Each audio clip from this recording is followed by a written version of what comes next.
Hello everyone, and welcome back to Gloom Woods Carnage.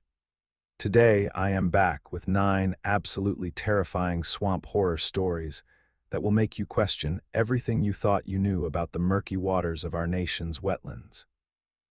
In this episode, we will venture deep into the most forsaken marshlands and bayous, where the boundaries between our world and something far more sinister become dangerously thin. These are not fictional tales, but real encounters documented by individuals who found themselves face-to-face with forces that defy all logical explanation. Each account has been meticulously verified through witness testimonies, local records, and first-hand documentation from those brave enough to share their harrowing experiences.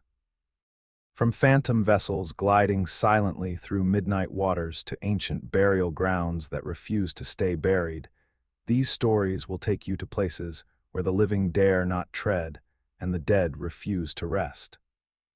The witnesses have entrusted us with their most terrifying moments. And while some names and specific locations have been changed to protect their privacy, the core truth of each encounter remains untouched. If you are new here, make sure to subscribe to Veiled Terrors for daily true horror content that will keep you awake long after the lights go out. Hit that notification bell so you never miss when darkness calls, because tonight we are diving deeper into the swamp than anyone should ever dare to go. Kaysen had always found peace on the water. At 22, the college student from Baton Rouge had spent countless weekends exploring the intricate network of bayou that snaked through southern Louisiana like ancient arteries, carrying secrets from a forgotten past. Spring break of his junior year at LSU was no different. He and 3 friends had planned a night fishing expedition to Bayou, a place where Spanish moss draped the cypress trees like funeral shrouds, and the water moved with the slow, deliberate pulse of something alive and breathing. The evening air was thick with humidity as they loaded their aluminum boat with coolers, tackle boxes, and enough supplies for an all-night adventure. Marcus, his roommate since freshman year, had brought his grandfather's vintage Coleman lantern that cast dancing shadows across their eager faces. Sarah, a preemed student with an adventurous streak, packed her camera, hoping to capture the ethereal beauty of the swamp at night. And then there was Jake, the skeptic of the group, who never missed an opportunity to debunk what he called the ridiculous superstitions of the old-timers who lived along these waterways. As twilight painted the sky in shades of purple and gold, they pushed off from the weathered dock at Bro Bridge. The familiar hum of the outboard motor cut through the symphony of frogs and cicadas that had begun their nightly chorus. Kaysen navigated the narrow channels with the confidence of someone who had memorized every fallen log and hidden sandbar. The beam of their spotlight swept across the water ahead, illuminating eyes that glowed like amber jewels before disappearing beneath the surface with barely a ripple. 2 hours into their journey, they reached their favorite fishing spot where the bayou widened into a natural basin surrounded by towering bald cypress trees. Their trunks, swollen at the base like the legs of sleeping giants, disappeared into the black water that reflected the stars like scattered diamonds. The silence here was different from anywhere else Cassine had ever experienced. It was not merely the absence of sound, but something deeper, as if the very air held its breath in reverence for whatever ancient spirits dwelt in these waters. They anchored near a cluster of cypress knees that jutted from the water like the gnarled fingers of buried hands. The Coleman lantern cast a warm circle of light around their boat, creating an island of safety in the vast darkness that pressed against them from all directions. Sarah unpacked her camera and began taking long exposure shots of the moonlight filtering through the Spanish moss, while Marcus and Jake prepared their fishing lines with the practice efficiency of weekend warriors. It was just past midnight when Casson first noticed the mist. It began as wisps of vapor rising from the water like the breath of sleeping ghosts. But within minutes, it had thickened into a wall of fog that seemed to move with purpose rather than drift with the barely perceptible breeze. The temperature dropped noticeably, and their breath became visible in small puffs that dissipated quickly in the humid air. The fog brought with it a silence, so complete that even the ever-present chorus of night sounds fell away until the only noise was the gentle lapping of water against their aluminum hull. Sarah stopped taking pictures and stared into the mist with wide eyes. Marcus reeled in his line and moved closer to the center of the boat. Even Jake, usually quick with a rational explanation for any unusual phenomenon, sat in uncharacteristic quiet, his fishing rod forgotten in his hands. That was when they heard the paddle. The sound came from somewhere in the fog, rhythmic and deliberate, like the measured strokes of someone who'd been navigating these waters for decades. Splash, drip, splash, drip. Each stroke was accompanied by the soft sound of water droplets falling back to the surface. But there was something wrong with the rhythm. Something that made the hair on the back of Cassian's neck stand at attention. The strokes were too precise, too mechanical, as if whatever was propelling the unseen vessel had no need for the natural variations in timing that came with human fatigue, or the subtle corrections required to maintain direction in moving water. Cason called out into the fog, his voice sounding strangely muffled and flat in the thick air. "Hello out there, everything all right?" The paddling stopped immediately, so abruptly that it seemed as if his words had physically severed whatever force was driving the invisible craft. The silence that followed was pregnant with tension, like the moment before lightning strikes, when every living thing instinctively seeks shelter. Then, emerging from the wall of mist, like something materialized from the collective nightmares of everyone who had ever feared the dark, came a canoe. It was not a modern vessel of fiberglass or aluminum, but something that belonged to another era entirely. The wood was dark with age and water damage, its surface scarred with deep gouges that could have been made by anything from submerged branches to the claws of creatures best left unidentified. Intricate carvings decorated the bow, symbols that seemed to shift and dance in the flickering light of their lantern, never quite allowing the eye to focus on their true meaning. But it was the absence of any visible occupant that transformed curiosity into terror. The canoe moved with steady purpose, gliding across the water with impossible silence. No paddle broke the surface. No figure could be seen within the vessel. Yet it approached their position with the confidence of something that knew exactly where it was going and why. The water around it seemed darker somehow, as if the canoe existed in its own pocket of deeper night. Sarah raised her camera instinctively, but when she pressed the shutter, nothing happened. The LCD screen flickered and died, leaving them with only the wavering light of the Coleman lantern to illuminate the impossible scene. Unfolding before them, Marcus grabbed the spotlight and aimed it directly at the approaching canoe, but the beam seemed to bend around the vessel, creating a void of shadow that their light could not penetrate. Jake, his usual skepticism replaced by primal fear, fumbled for the starter rope of their outboard motor. His hands shook as he pulled again and again, but the engine that had run perfectly all evening now refused to turn over. The familiar click of the electric start button produced nothing but silence, as if the fog had somehow severed their connection to the mechanical world they understood and trusted. The phantom canoe came to rest approximately 10 feet from their boat, close enough that they could see the intricate details of its construction, but still shrouded in that unnatural darkness that seemed to cling to it like a second skin. The silence stretched between them, broken only by the rapid breathing of 4 college students who suddenly found themselves confronting something that challenged every rational explanation they had ever accepted about the world and their place in it. Then they heard the laughter.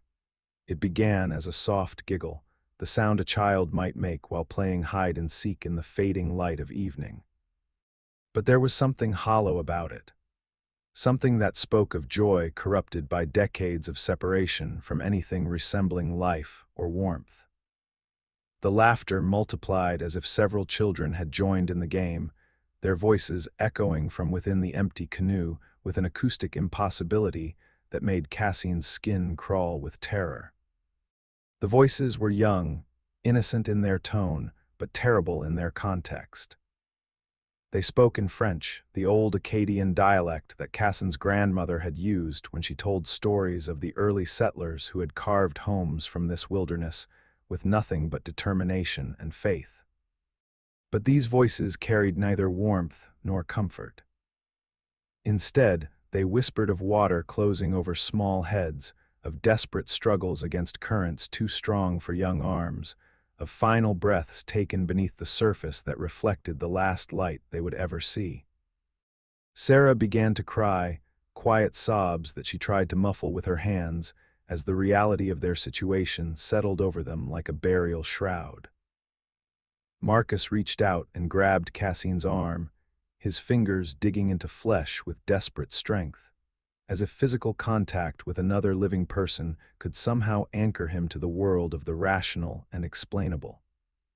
Jake had gone completely silent, his face pale in the lantern light as he stared at the phantom vessel with the fixed attention of someone whose mind was struggling to process information that simply did not fit within any framework he had ever constructed for understanding reality. The children's voices grew more insistent, their laughter taking on an edge of sadness that spoke of profound loneliness and an eternity spent searching for something that could never be found. They began to call out names, French names that belonged to another century, voices rising from the empty canoe in a chorus of the lost and forgotten.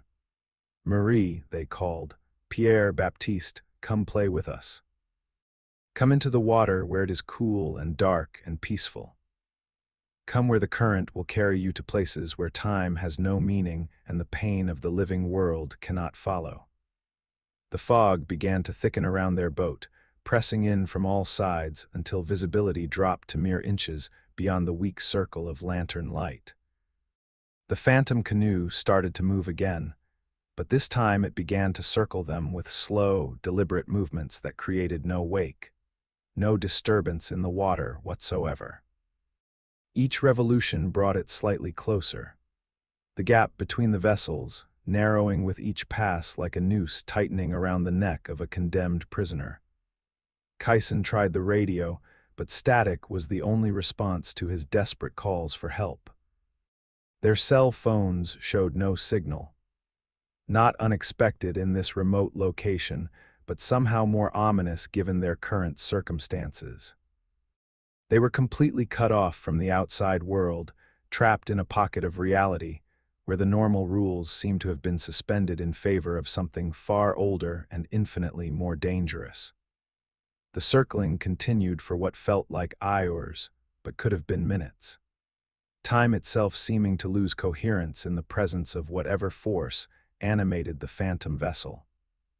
The children's voices never stopped, rising and falling in a symphony of innocent menace that spoke of games that had no winners, and playmates who never grew older or wiser, or more careful about the dangers that lurked beneath the deceptively calm surface of bayou waters.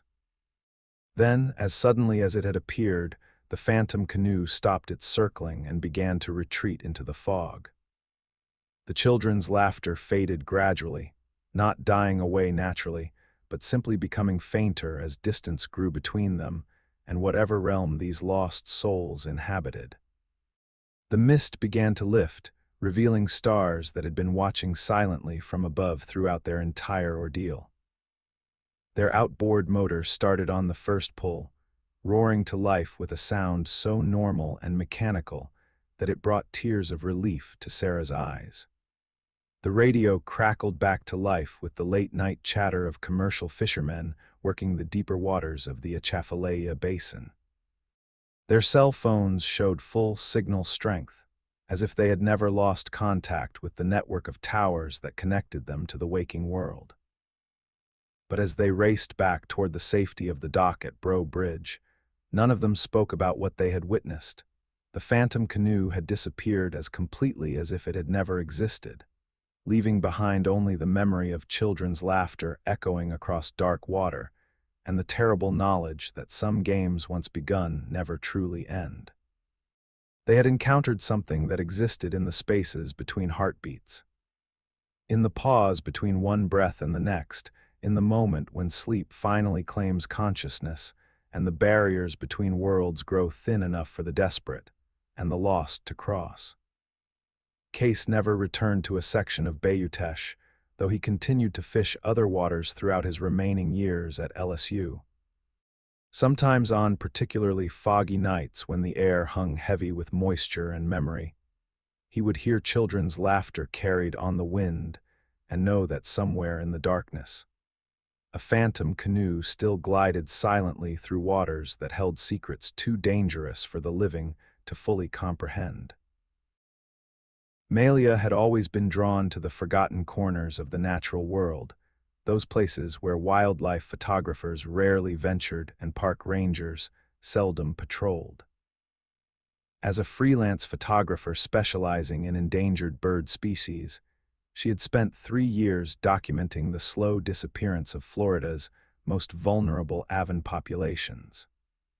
The Florida Everglades, with its vast network of waterways and hammocks, offered both sanctuary and mystery to creatures that existed on the razor's edge between survival and extinction. This particular assignment had brought her deeper into the river of grass than she had ever traveled before. The Audubon Society had commissioned her to photograph the last known nesting site of the Cape Sable seaside sparrow, a small gray bird that existed nowhere else on Earth, except for a few scattered locations within Everglades National Park. The nesting area was located on an isolated hammock that required a 2-day journey by airboat and foot to reach, far from the established tourist trails, where most wildlife photographers were content to capture their sanitized images of Florida's wilderness. Her guide, a weathered Sanal man named Robert, who had grown up in these waters, had warned her about the deeper regions of the Everglades where they were heading. He spoke of places where the water turned black with tannins from ancient cypress trees, where the usual sounds of birds and insects fell silent, and where even the most experienced outdoorsmen sometimes lost their way despite decades of navigating these waterways. But Malaya had dismissed his warnings as the typical folklore that surrounded any wilderness area. Colorful stories meant to add mystique to what was in her scientific mind simply a complex ecosystem that operated according to natural laws. The first day of their journey proceeded without incident. They traveled through the familiar tourist zones where great blue heron stood motionless in shallow water, and anhinga spread their wings to dry in the afternoon sun. Malia captured dozens of reference shots, establishing the normal baseline of Everglades wildlife that would provide context for her more specialized work. They made camp on a small island of higher ground where Robert built a fire and prepared fresh fish he had caught during their afternoon travel. The conversation was easy, filled with his stories of growing up in harmony with this ancient landscape, and her enthusiasm for conservation efforts that might save species from the relentless encroachment of development. The second day took them into waters that few outsiders ever saw. The channels narrowed significantly, forcing Robert to navigate between cypress knees and sorass clusters with the practiced precision of someone whose ancestors had traveled these same routes for centuries. The water here was darker, stained the color of strong tea by the organic compounds leached from decomposing vegetation. Malaya noticed that her camera's light meter readings became increasingly erratic as they ventured deeper, requiring constant manual adjustments to maintain proper exposure settings. It was mid-afternoon when they reached the coordinates provided by the research team. But the hammock where the sparrow colony was supposed to nest was nowhere to be found. Robert circled the area several times, consulting his GPS unit and comparing the readings with landmarks that should have been clearly visible. The confusion on his weathered face was evident as he shut off the airboat's engine and allowed them to drift in the strange silence that seemed to characterize this section of the Everglades. That was when Malia first noticed the island that did not appear on any of their maps. It's at perhaps 200 YD to the east. A low mound of earth barely rising above the waterline, covered with what appeared to be patches of white sand or shell fragments that caught the afternoon sunlight like scattered mirrors. Through her telephoto lens, the island looked unremarkable, just another of the countless small formations that dotted the Everglades landscape. But something about it drew her attention with an intensity she could not rationally explain. Robert reluctantly agreed to investigate, though she noticed his usual easy confidence had been replaced by a weariness that seemed disproportionate to their simple change of plans. As they approached the mysterious island, Malaya began to understand his reluctance. What she had mistaken for white sand or shells through her telephoto lens revealed itself to be something far more disturbing as they drew closer. The island was covered entirely with bones. Not the scattered remains one might expect to find in any wilderness area where predators and scavengers had done their work, but an intricate arrangement of skeletal remains that had been deliberately organized into patterns that spoke of intelligence and purpose. Rib cages formed perfect circles around central arrangements of skulls. Long bones had been sorted by size and arranged in radiating lines like the spokes of enormous wheels. Vertebrae created spiraling pathways that led the eye inexorably toward the center of the island, where something waited that her mind refused to process. Her camera equipment began to malfunction the moment they set foot on the bone-covered ground. The battery indicator, which had shown 3/4 charge when they left that morning, now flashed red warnings of imminent power failure. Her backup batteries, tested and verified before departure, registered as completely dead when inserted into the camera body. Even her mechanical film camera, which required no electrical power whatsoever, seemed to jam repeatedly, the film advance lever refusing to operate smoothly. Robert had gone completely silent. His usual stream of commentary about wildlife and local history replaced by a tension so palpable that Malia could feel it like pressure against her skin. He moved carefully among the bone arrangements, never stepping directly on any of the skeletal remains, following invisible pathways between the macabre displays with the careful attention of someone navigating a minefield. The bones themselves defied easy categorization. While most appeared to be from typical Everglades wildlife, alligators, birds, various mammals, there were others that seemed wrong somehow, proportioned in ways that did not match any species in her extensive knowledge of Florida fauna.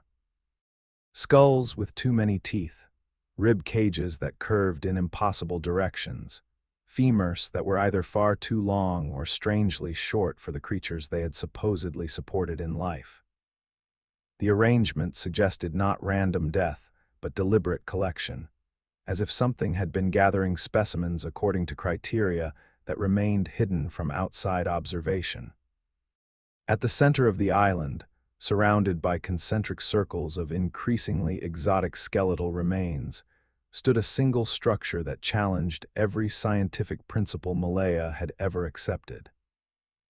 It was a tower of bones perhaps 8 feet in height, constructed with engineering precision that would have impressed master architects. Vertebrae formed the central support column, while ribs created intricate flying buttresses that provided structural stability. The entire construction was crowned with a ring of skulls, their empty eye sockets facing outward in all directions like the heads of ancient sentinels, keeping eternal watch over the surrounding swamp land. As she circled the bone tower, trying desperately to document what she was seeing, despite her camera's continued malfunctions. Malaya began to hear something that made her blood run cold. It started as a barely perceptible vibration, a frequency so low that she felt it in her bones rather than hearing it with her ears. Gradually, the vibration resolved itself into what could only be described as chanting, though the language was unlike anything she had ever encountered. The words, if they were words, seemed to emanate from the bone arrangements themselves, as if the skeletal remains had retained some echo of the voices that had once given them life. Robert grabbed her arm with sudden urgency, his face pale beneath his weathered tan. He spoke rapidly in Kasuki, his native language, though she caught enough English words mixed into his urgent speech to understand that they needed to leave immediately. But when they turned toward their airboat, Malaya discovered that the island had somehow grown larger during their exploration. What had been a small mound barely 50 feet across now stretched in all directions far beyond, where she remembered the water's edge being located. Her GPS unit showed their location as constantly shifting, the coordinates changing even as they stood motionless among the bone arrangements. The compass spun wildly, unable to find magnetic north in an environment where the normal rules of navigation seemed to have been suspended. Robert tried to start the airboat, but the engine that had run perfectly all day now refused to turn over, producing only clicking sounds that seemed to echo and multiply among the bone structures until the entire island rang with mechanical percussion. The chanting grew louder, more insistent, and Malaya realized that the empty eye sockets of the skulls were no longer empty. Points of light, pale and cold as winter stars, had appeared in the depths of each socket, and these lights were all focused directly on her and Robert. The bone arrangements began to shift and rearrange themselves, the careful patterns dissolving and reforming in new configurations that hurt to look at directly. Geometries that violated fundamental principles of three-dimensional space. Time became fluid and unreliable. What felt like hours of desperate attempts to escape might have been minutes, or it might have been days. The sun seemed frozen in place above them, casting shadows that moved independently of their sources and created patches of darkness where no darkness should have been able to exist. Malaya's watch had stopped at 3:17 p.m., though whether that was afternoon or morning, she could no longer determine. It was only when the bone lights began to dim with the approach of what might have been dusk that the spell holding them seemed to weaken. The airboat engine coughed to life on Robert's next attempt. And suddenly, they found themselves at the edge of a small, unremarkable island that was perhaps 30 feet across and covered with nothing more unusual than sawgrass and a few scattered palm fronds. Their GPS unit showed their correct location. Their compass pointed steadily north, and Malaya's camera equipment functioned perfectly when she tested it. But the memory card in her digital camera contained dozens of photographs she did not remember taking. Images of bone arrangements photographed from impossible angles and perspectives that suggested she had been floating high above the island during their visit. The film in her backup camera, when developed weeks later, showed only blank frames except for a single shot that captured the bone tower in perfect detail, surrounded by lights that formed patterns she recognized from no earthly source. Robert never spoke of what they had experienced, deflecting her questions with gentle changes of subject whenever she tried to discuss the events of that day. The Cape Sable seaside sparrow colony they had originally set out to document was found the following week by another research team, located exactly where it was supposed to be, according to their original coordinates. But Malaya never returned to that section of the Everglades, haunted by the knowledge that somewhere in the vast wilderness, an island of bones continued its ancient work of collection and arrangement, waiting patiently for the next visitors who might venture too far from the established paths, where human understanding still held sway over older, more dangerous forms of knowledge. Dr. Jason Reeves had dedicated her career to understanding the mysteries of bioluminescence in marine environments, but nothing in her 15 years of research had prepared her for what she would encounter in the coastal swamps of North Carolina during the summer of her 34th year. As a marine biologist with the University of North Carolina's Institute of Marine Sciences, she had studied countless species that produced their own light through chemical reactions, from deep-sea anglerfish to the microscopic dinoflagellates that created glowing waves along tropical shorelines.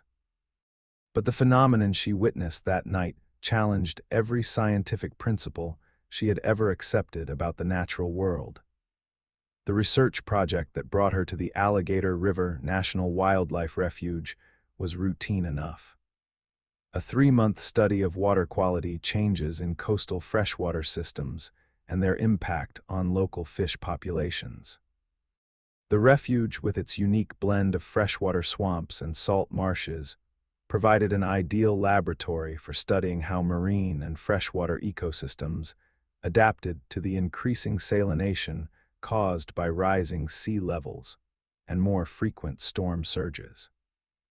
Her research station was a modified mobile laboratory that she had positioned on a floating platform, anchored in a remote section of the refuge where human disturbance was minimal and wildlife observations could be conducted under natural conditions. The work required her to collect water samples and monitor fish populations during both daylight and nighttime hours. As many species displayed different behavioral patterns depending on the time of day, she'd grown comfortable working alone in the darkness, guided by waterproof flashlights and the soft glow of her scientific instruments. The swamp at night was alive with sounds that spoke of an ecosystem in perfect balance. The splash of beaver tails, the haunting calls of great horned owls, and the gentle movement of water against cypress trunks that had stood sentinel in these waters for centuries. It was during her 7th week at the research site, on a night when the moon was nothing more than a silver crescent hanging low over the horizon, that Jason first noticed the unusual disturbance in the water approximately 50 yards from her floating laboratory. Her initial assumption was that she was observing the wake pattern of a large alligator, as the creatures were common in these waters and often active during the cooler nighttime hours. But as she focused her attention on the movement, she realized that something about the disturbance pattern was fundamentally wrong. The wake was too straight, too consistent, lacking the sinusoidal movement characteristic of swimming reptiles. More disturbing was the fact that whatever was creating the disturbance seemed to be moving against the current with no apparent effort, maintaining a perfectly steady course, despite the tidal flow that should have deflected any swimming creature from such a precise trajectory. Through her binoculars, she could discern no shape above the waterline, only the V-shaped wake that suggested something large moving just beneath the surface with purposeful determination. Then she noticed the glow. It began as a faint luminescence trailing behind the invisible swimmer, a soft green radiance that pulsed gently like a heartbeat made visible.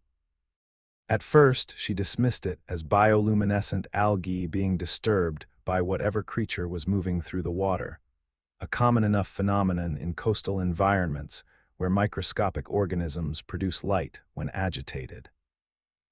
But as she watched more carefully, she realized that the light was too organized, too deliberate to be the random sparkling of disturbed microorganisms. The luminescence formed patterns along the length of whatever was moving beneath the surface. Spiraling bands of green light wrapped around an invisible form, pulsing in waves that traveled from what appeared to be the head toward the tail, in a rhythm that seemed almost hypnotic in its regularity. The patterns reminded her of the bioluminescent displays she had observed in certain deep-sea creatures, but scaled up to a size that would indicate an organism far larger than any known species in these waters. Jacine reached for her underwater camera equipment. But as she prepared to document this unprecedented phenomenon, the glowing form changed direction abruptly and began moving directly toward a research platform. The wake pattern shifted from a straight line to a series of graceful S-curves that brought the creature closer with each undulation. The bioluminescent patterns intensified as it approached, the green glow becoming bright enough to illuminate the dark water around it and reveal glimpses of scales that seemed to shimmer with an inner light. As the creature drew near, Jacine realized she was looking at a serpent of extraordinary size and impossible beauty. The snake was easily 20 feet in length, its body as thick as her torso, covered in scales that each contained what appeared to be individual light-producing cells. The patterns of illumination were not random, but formed intricate designs that flowed along the serpent's length like living tattoos. Its head, when it finally rose above the surface near her platform, was triangular and ancient, with eyes that glowed with the same green radiance as its scales, but held an intelligence that seemed to recognize her presence and evaluate her worthiness.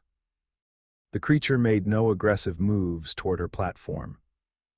Instead, it held position in the water beside her laboratory, its massive head swaying gently from side to side as if listening to sounds beyond human perception. The bioluminescent patterns along its body continued their mesmerizing display, and Jacine found herself drawn to follow the waves of light as they pulsed from head to tail in sequences that seemed to convey meaning, as if the serpent were attempting to communicate through its living light show. After several minutes of this strange standoff, the glowing serpent began to move away from her platform, but slowly, repeatedly looking back as if expecting her to follow. The behavior was so clearly intentional, so obviously an invitation, that Jacine found herself starting the small outboard motor attached to her inflatable research boat before her rational mind could override the compulsion. Something deep within her consciousness responded to the serpent's call with an urgency that bypassed logical thought and spoke directly to instincts she had not known she possessed. Following the creature through the dark swamp channels, Jacine found herself in sections of the refuge she had never explored. Waterways so narrow that cypress branches brushed against her boat as she navigated by the light of her mysterious guide. The serpent maintained a steady pace, always staying within sight, but never allowing her to get close enough for detailed observation. Its bioluminescent patterns provided the only illumination in the dense swamp environment, creating a dreamlike procession through waters that seemed to exist outside normal time and space. The journey continued for what felt like hours, though when Jacine checked her watch, she discovered that the hands had stopped at 11:47. Frozen at the moment she had first noticed the creature's approach to her platform. Her GPS unit showed only static, unable to acquire satellite signals despite the clear night sky above. Even her compass spun aimlessly, unable to find magnetic north in an environment where the normal rules of navigation seemed to have been suspended in favor of something far more ancient and mysterious. The serpent finally came to rest in a circular pool, surrounded by towering cypress trees whose trunks formed what appeared to be a natural cathedral. Spanish moss hung like curtains from the branches above, creating an enclosed space that felt sacred and timeless. Here, the creature's bioluminescence intensified to a degree that illuminated the entire area in soft green light, revealing details that made Jacine question everything she thought she understood about the natural world. The pool was not a natural formation, but clearly artificial. Its walls constructed from stones fitted together with precision that spoke of intelligence and purpose. Carved symbols covered many of the stones, designs that seemed to shift and change in the creature's fluctuating light, never quite allowing her eyes to focus on their true meaning. At the center of the pool stood what appeared to be the wreckage of an aircraft, its metal surfaces green with decades of corrosion, but still clearly identifiable as military in origin. As Jacine maneuvered her boat closer to investigate, the serpent positioned itself directly in front of the wreckage, its luminescent patterns becoming more agitated and intense. The light show now included flashes of other colors, blue, gold, and silver, that created a complex visual symphony unlike anything in her scientific experience. Through the aircraft's broken canopy, she could see the skeletal remains of what had once been the pilot, still strapped into his seat, his flight helmet bearing markings that identified him as United States Army Air Forces. The serpent's behavior became increasingly urgent, its massive head gesturing toward the wreckage in movements that clearly indicated she should investigate further. But as Jacine reached for her underwater flashlight to examine the aircraft more closely, she noticed movement within the cockpit that made her blood run cold. The skeletal remains of the pilot appeared to be moving, not with the random motion of bones disturbed by water current, but with the deliberate gestures of someone attempting to communicate.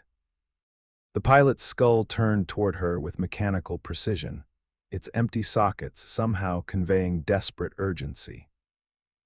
Despite the absence of eyes or any other features capable of expression, one skeletal hand rose slowly to point at something attached to the instrument panel, while the other gestured repeatedly toward Jacine herself, as if trying to convey information of critical importance.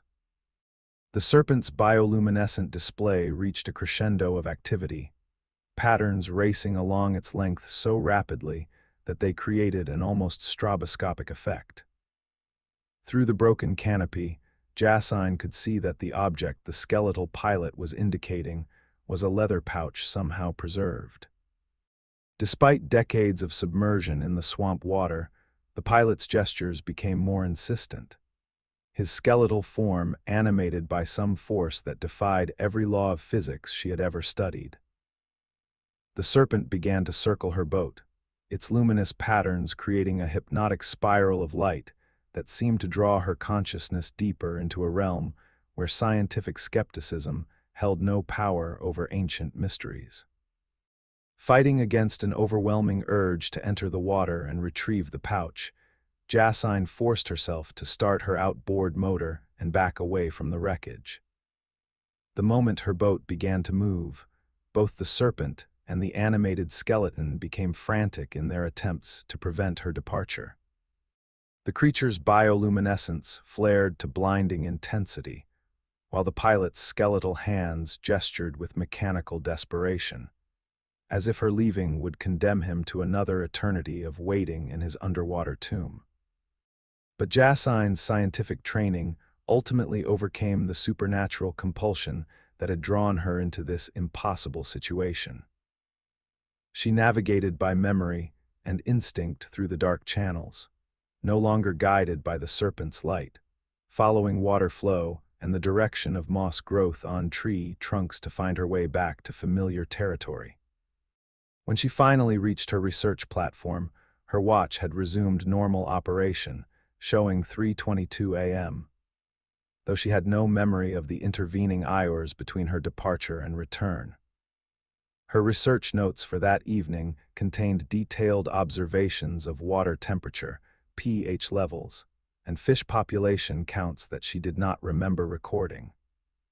Her underwater camera had somehow captured dozens of photographs of the glowing serpent and the crashed aircraft. Images so clear and detailed that they provided irrefutable evidence of her extraordinary encounter. But when she attempted to report her findings to her colleagues at the university, the photographs disappeared from her camera's memory card, leaving only blank files that contain no trace of the impossible scenes they had documented. The serpent never appeared to her again, though she completed her remaining weeks at the research site, hoping for another encounter. Local historians she consulted confirmed that a P-51 Mustang had indeed gone missing over the area in 1943. Its pilot's body never recovered despite extensive search efforts. The aircraft and its occupant remained classified as missing in action, one of thousands of wartime mysteries that would never be satisfactorily resolved. Jacine returned to her normal research activities, but she never forgot the night when bioluminescence took on intelligence and purpose. When the boundaries between the living and the dead became as fluid as the dark waters, where ancient guardians continued their eternal watch over secrets too dangerous for the rational world to comprehend. Park Ranger Sincere Washington had spent 12 years patrolling the Canoe National Wildlife Refuge. And in that time, he had learned to distinguish between the sounds that belonged to the natural nighttime symphony of the swamp and those that did not. As the senior ranger responsible for the refuge's most remote sections, he had investigated countless reports of unusual phenomena that turned out to be nothing more than tourists misinterpreting the calls of barred owls or the splash of alligators sliding from logs into dark water. But the reports that began filtering in during the late summer of his 13th year on the job were different from anything he had encountered in his career with the National Park Service. The calls started coming in around the third week of August, always from visitors who had been camping in the Bayou areas accessible only by canoe or motorboat. They described hearing singing coming from deep within the swamp.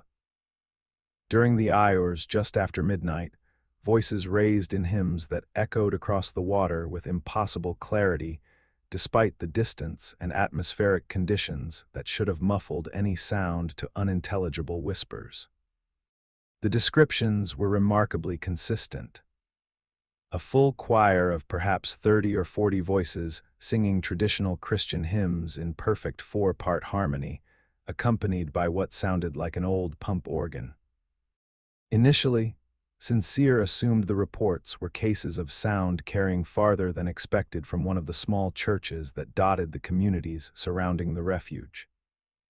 Sound could travel extraordinary distances across water under the right atmospheric conditions, and it would not be unprecedented for nighttime services to be audible several miles away from their actual source.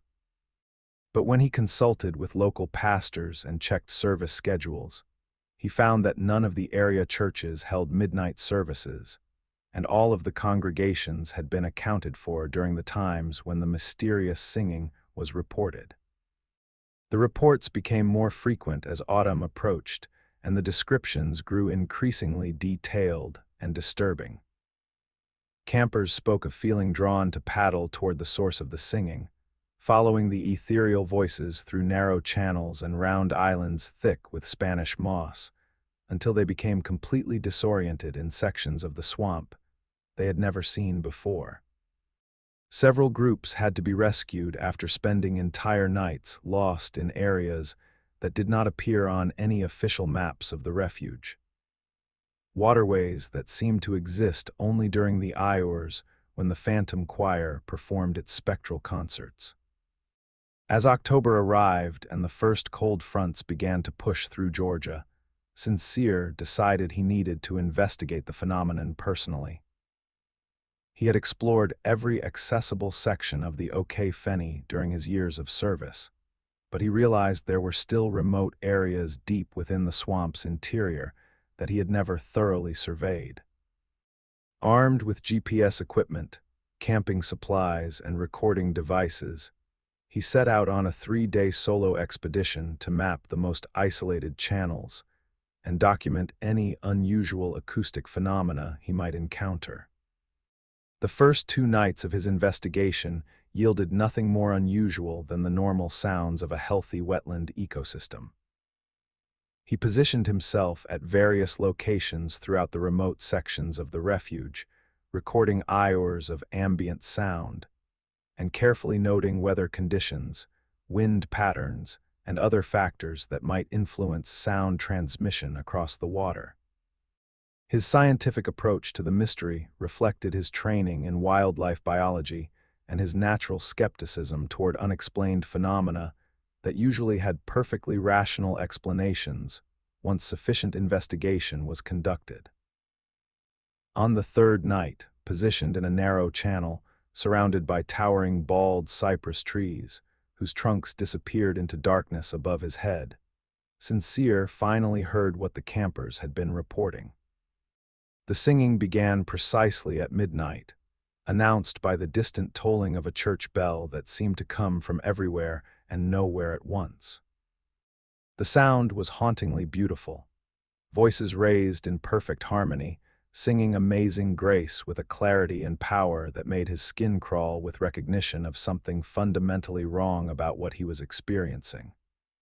The voices were not coming from any single direction, but seemed to surround him completely, as if he were sitting in the center of a vast cathedral filled with an invisible congregation. The harmony was too perfect, each voice blending with the others in mathematical precision that spoke of centuries of practice, rather than the natural variations that characterized even the most accomplished human choirs. The accompanying organ music added another layer of impossibility, its rich tones resonating through the swamp air with a depth and complexity that required massive pipes and sophisticated mechanics to produce. Sincere activated his recording equipment and began documenting the phenomenon, but his digital recorder captured only silence despite the overwhelming volume of the singing that surrounded him. His backup analog tape recorder produced similar results, registering ambient swamp sounds, but no trace of the ethereal concert that was clearly audible to his ears. Even his smartphone's voice memo application failed to detect the phantom choir, though the singing was now loud enough that he had to raise his voice to be heard over the celestial harmony. As the choir moved from amazing grace into how great thou art, Sincere began to paddle toward what seemed to be the strongest concentration of voices. The singing guided him through channels he had never seen before, past islands that did not appear on his topographic maps into sections of the swamp that seemed older and more primordial than anything he had encountered in his years of exploration. The cypress trees here were enormous, their trunks easily 12 feet in diameter, suggesting ages that predated European colonization by centuries. The temperature dropped noticeably as he followed the phantom voices deeper into this unknown region of the refuge. His breath became visible in the suddenly frigid air, and a thin layer of ice began forming on the still water around his canoe. Despite the mild October weather that had characterized the day, Spanish moss hung from the ancient cypresses like frozen curtains, and the normal sounds of nighttime wildlife fell silent, as if the very presence of the spectral choir had commanded reverence from every living creature within hearing distance. Through the towering trees ahead, Sincere began to see a soft golden glow that seemed to emanate from some structure hidden among the massive trunks. As he paddled closer, the outline of a building became visible through the moss-draped branches, its architecture clearly dating from the early 19th century. It was a church, but one that defied every principle of physics and construction that should have governed structures built in wetland environments. The building appeared to be slowly sinking into the swamp, its foundation submerged beneath several feet of dark water, while its white painted walls and simple steeple rose defiantly into the Spanish moss canopy above. Warm light glowed from tall windows that should have been shattered by decades of weather and neglect, and the sound of the choir was now clearly coming from within the impossible structure. The phantom organ music resonated through the building's walls with such power that Sincere could feel the vibrations in his chest as he approached the partially submerged entrance. Against every instinct, screaming for him to retreat, Sincere secured his canoe to a cypress knee and waded through the knee-deep water toward the church's front door. The singing had moved into blessed assurance, performed with such technical perfection and emotional intensity. The tears began streaming down his face. Despite his growing terror at what he was about to discover, his flashlight beam seemed weak and insufficient in the golden glow emanating from the church windows, but it revealed details that challenged his understanding of what was possible in the natural world. The church doors stood open, revealing an interior that was somehow completely dry, despite the building's obvious submersion in several feet of swamp water. Wooden pews filled with translucent figures faced a simple altar, where a robed pastor gestured with arms raised toward a cross that seemed to glow with its own internal light. The congregation was clearly visible, yet obviously not entirely present in any conventional sense, their forms shifting between solid appearance and transparent absence as they sang with voices that transcended human capability. At the ancient pump organ positioned to the right of the altar, sat a figure whose dedication to his musical ministry had apparently transcended the boundaries of mortality itself. The organist's fingers moved across the keys with practiced precision, drawing forth melodies that seemed to resonate not just through the air, but through the very fabric of reality. His form was more solid than the congregation, suggesting a stronger connection to the earthly realm and a more recent departure from the world of the living. As Sincere stood transfixed in the doorway, the pastor's eyes found his and held them with an intensity that spoke of profound sadness and eternal longing. The ghostly minister gestured for him to enter and join the eternal service, his mouth forming words of welcome that were lost in the overwhelming power of the choir's harmonies. The congregation turned as one to face the living visitor, their translucent faces showing expressions of joy at the prospect of a new member joining their endless worship. But the invitation carried with it an undertone of finality that penetrated Sincere's fascination with what he was witnessing. He realized that entering the church completely would mean joining the phantom congregation permanently, adding his voice to their eternal chorus and his form to their ghostly assembly. The warmth and acceptance emanating from the spectral worshippers was genuine and overwhelming, but it came with the price of abandoning the world of the living forever. Fighting against the profound sense of belonging that drew him toward the impossible sanctuary, Sincere forced himself to step backward into the cold swamp water. The moment his feet left the church's mysterious threshold, the singing began to fade, and the golden light dimmed noticeably. The congregation's faces registered disappointment and sadness as he continued his retreat, their forms becoming increasingly transparent as the connection between their realm and his weakened with distance. By the time he reached his canoe, the church had faded to nothing more than a faint glow among the cypress trees. The phantom choir performed one final hymn, "When We All Get to Heaven," before falling silent. As the first hint of dawn began to lighten the eastern sky, the temperature returned to normal, the ice melted from the water's surface, and the natural sounds of the swamp resumed as if nothing unusual had occurred. Sincere's GPS unit showed his location as coordinates that placed him in an area of open water with no land features whatsoever.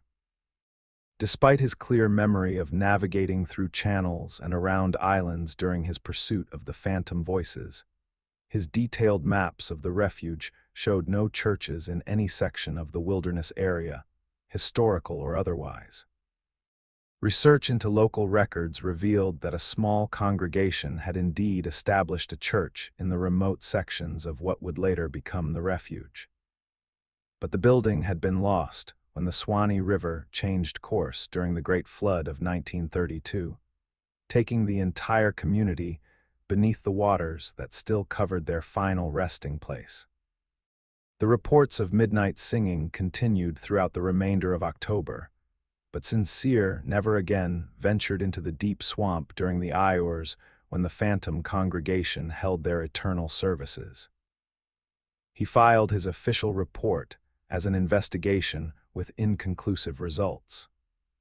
But he never forgot the profound sadness in the ghostly pastor's eyes, or the overwhelming sense of peace that had emanated from a congregation that refused to let death end their devotion to the divine mysteries they had worshipped in life. Crew Martinez had built his entire online presence around exploring places where most people would never dare to venture. His YouTube channel, Forgotten Depths, had amassed nearly 500,000 subscribers who tuned in religiously to watch him navigate abandoned hospitals, explore forgotten military installations, and document the slow decay of civilization's forgotten corners. At 26, he had developed a reputation for fearlessly investigating locations that other urban explorers avoided. Armed with professional camera equipment and a seemingly unshakable confidence in his ability to handle whatever mysteries he might uncover. The tip about the ancient cypress grove in East Texas had come from a subscriber who claimed to be a local hunter with decades of experience in the Big Thicket region. According to the email, there was a section of the preserve where trees had been growing for over 500 years, predating European settlement by centuries. The hunter claimed that Native American tribes had considered the grove sacred, a place where the boundary between the living world and the realm of the dead was crossed. Spirits was thin enough for communication to occur between the two dimensions.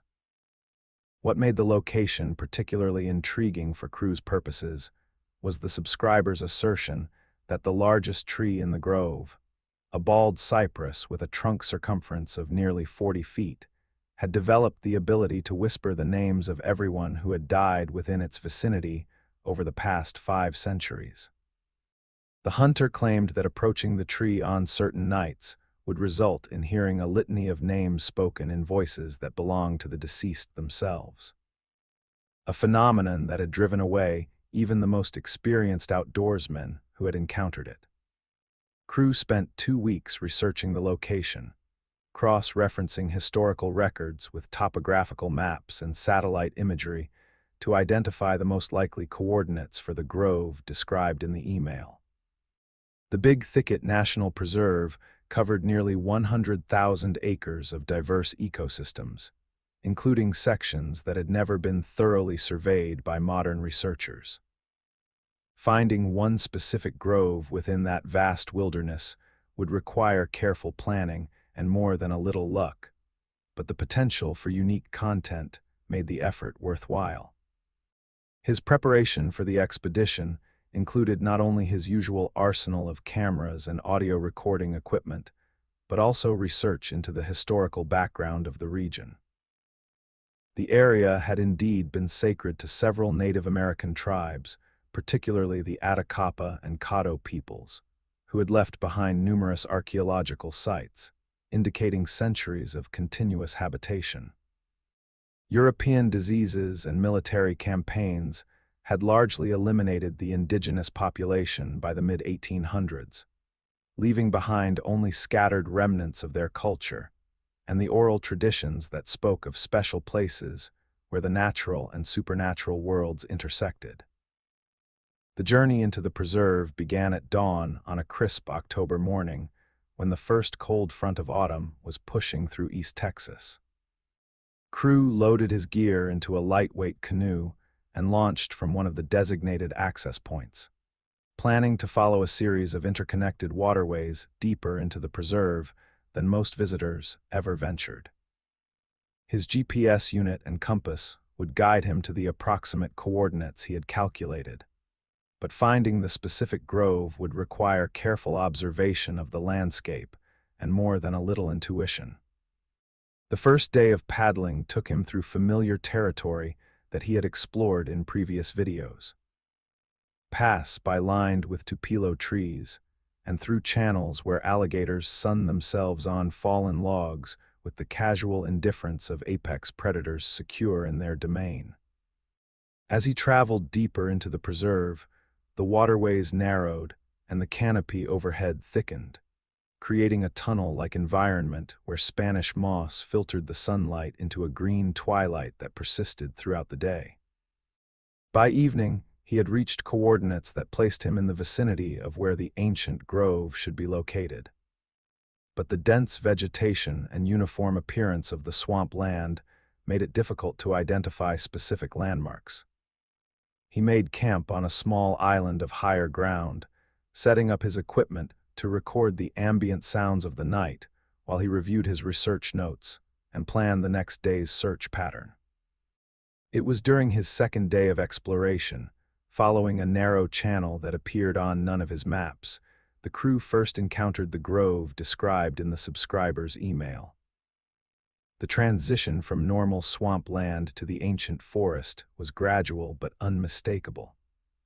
The trees grew larger and more widely spaced, their massive trunks speaking of centuries of uninterrupted growth in conditions that had remained largely unchanged since before recorded history began in the region. The centerpiece of the grove was indeed a bald cypress of extraordinary size. Its trunk so massive that crew estimated it would take at least 8 people holding hands to encircle its circumference. The tree rose perhaps 120 feet into the canopy, its branches spreading in all directions to create a natural cathedral beneath its ancient arms. Spanish moss hung from every branch like prayer flags left by generations of pilgrims, and the base of the trunk showed clear evidence of human interaction spanning centuries. Carved symbols covered the lower portion of the great tree's bark, some clearly of Native American origin, while others appeared to be more recent additions left by visitors who had found this sacred place over the decades. Names and dates stretch back to the early 1800s, carved by pioneers, soldiers, and settlers who had encountered the ancient giant during their travels through the wilderness. But it was the hollow at the base of the tree that drew Crew's immediate attention and filled him with the first stirrings of unease about what he might have discovered.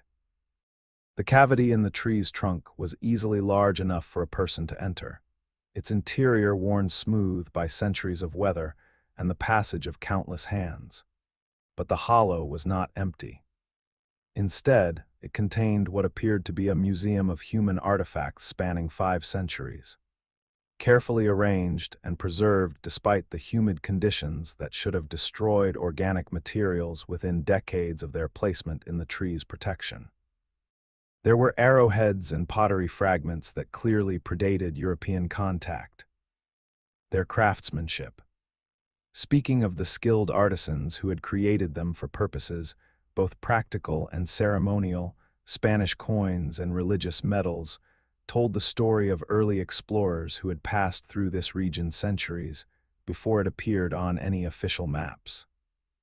Personal effects from the American colonial period included everything from children's toys to wedding rings, each item representing someone who had lived, loved, and ultimately died within the influence of the great tree's ancient presence.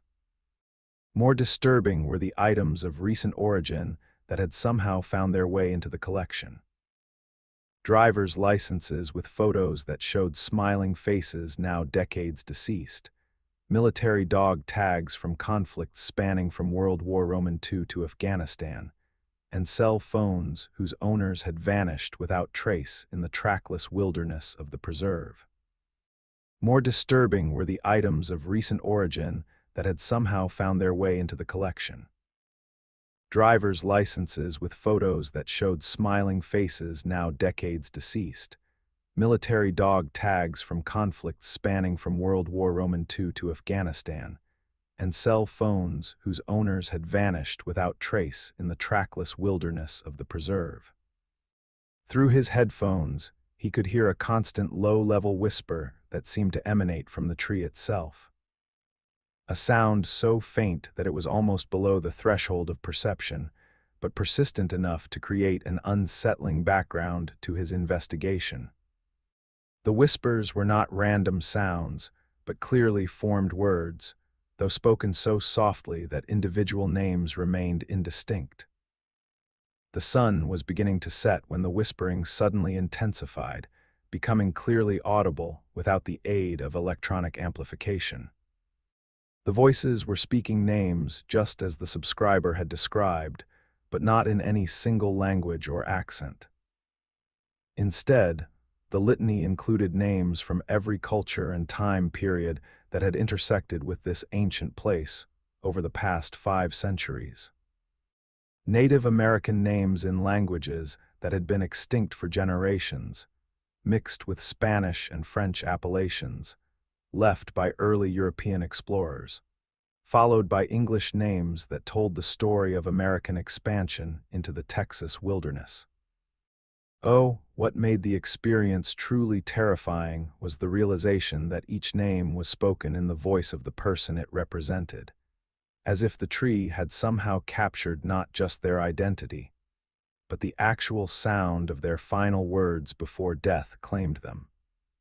Children's voices called out in languages their descendants had forgotten, while the elderly whispered their names with the accumulated wisdom of lifetimes spent in harmony with the natural world that had ultimately reclaimed them. As darkness fell completely, the whispering voices grew more insistent and began to include names that Crew recognized from recent missing person reports he had researched during his preparation for the expedition. Hikers who had vanished without trace in the preserve, hunters who had never returned from solo expeditions, and researchers who had disappeared while conducting studies in the most remote sections of the Big Thicket. Each name was accompanied by a brief glimpse of the person it represented. Shadowy figures that appeared at the edge of vision before dissolving back into the darkness between the ancient trees. The tree's hollow began to glow with a soft phosphorescent light that revealed details Crew had not noticed during his daylight investigation. The artifacts within the cavity were not randomly arranged, but formed intricate patterns that seemed to tell the story of human interaction with this place across centuries of continuous habitation and visitation. Wedding rings formed circles within circles, while military medals created geometric designs that spoke of lives given in service to causes larger than individual survival. Children's toys were arranged in playful scenes that suggested innocent games continuing beyond the boundary of mortality. But it was the most recent addition to the collection that made Crew's blood run cold with recognition of his own mortality. His driver's license, clearly visible among the other modern artifacts, despite the fact that he was certain it remained securely in his wallet, bore his photograph and information with devastating clarity. The implications of its presence in the tree's hollow were impossible to ignore, even as his rational mind struggled to find explanations that did not require, accepting that his own death had somehow been predetermined by forces beyond human understanding.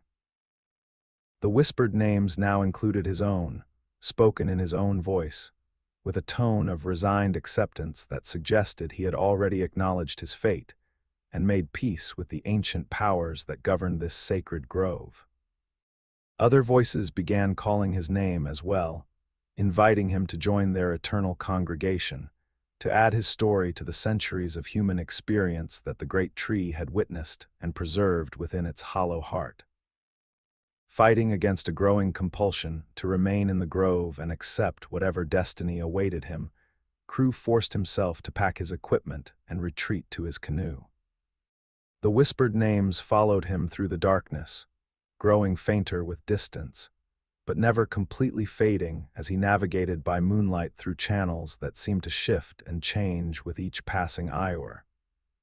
His GPS unit showed his location as constantly moving, despite his certainty that he was following the same waterway that had brought him to the grove.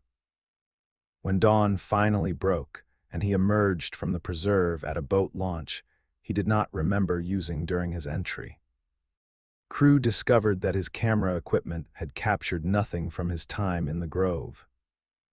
The memory cards contained hours of footage showing only normal swamp scenery with no trace of the ancient cypress or its impossible collection of artifacts. His audio recordings contained only the ambient sounds of a healthy wetland ecosystem, with no hint of the whispered names that had driven him from the sacred place in terror. But his driver's license was missing from his wallet, and he never returned to the big thicket, despite the hundreds of comments from subscribers demanding to know why he had never produced a video about the expedition. The ancient cypress continues its patient vigil, adding names to its whispered litany and artifacts to its hollow heart, preserving the memory of all who have lived and died within its vast sphere of influence across the centuries of human history that have passed beneath its ancient branches. Journey Thompson had been guiding nighttime swamp tours through the wetlands of Alabama's Mobile Bay for 8 years, and she thought she had seen every phenomenon that these ancient waters could produce. Her business, Midnight Bayou Adventures, specialized in providing tourists with authentic experiences of Southern Gothic atmosphere, complete with stories of local legends and carefully orchestrated encounters with the wildlife that made the coastal swamps their home. At 31, she had perfected the art of balancing genuine education about wetland ecosystems with just enough supernatural folklore to keep her customers entertained and coming back for repeat visits. Her tours typically launched from a small marina near Spanish Fort, following well-established routes through the maze of channels that connected Mobile Bay with the vast network of rivers and creeks that drained into the Gulf of Mexico.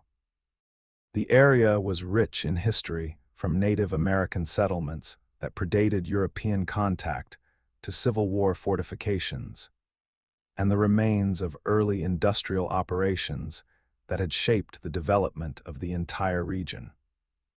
Jury had researched every story, verified every historical claim, and could recite the documented facts behind the legends that tourists expected to hear during their nighttime adventures.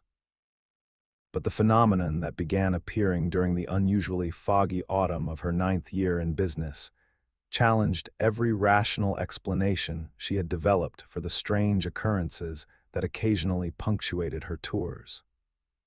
It started with subtle changes in the behavior of her regular customers, experienced local residents who had taken multiple tours and knew what to expect from their familiar journey through the darkened wetlands. They began reporting sounds and sights that did not match anything in Journey's carefully planned presentations, experiences that left them shaken and reluctant to discuss what they had witnessed. The first concrete sighting occurred during a tour in late September when a thick fog bank rolled in from the Gulf of Mexico and reduced visibility to less than 20 feet in any direction. Jury had encountered similar weather conditions many times before and knew how to navigate safely using GPS and her intimate knowledge of channel markers and natural landmarks. But as she guided her group of 12 tourists through the narrow waterways near the ruins of Fort Morgan, her passengers began pointing excitedly at something moving parallel to their route through the impenetrable mist. Through the fog came the unmistakable sound of an airboat, its distinctive aircraft engine and propeller creating a rhythmic whine that every resident of the Gulf Coast could identify from miles away. The sound was moving at considerable speed, suggesting an operator with expert knowledge of these treacherous waters and complete confidence in navigating through conditions that would challenge even experienced pilots. But there was something wrong with the engine noise. Something that made Jury's skin crawl with recognition of a sound that belonged to a different era of mechanical engineering. The engine note was too deep, too rough, lacking the refined precision of modern airboat motors that had been engineered for efficiency and noise reduction. Instead, it sounded like the primitive aircraft engines that had powered the first generation of swamp boats, machines that had been built during the 1940s and 1950s when noise and fuel consumption were secondary concerns to raw power and mechanical reliability.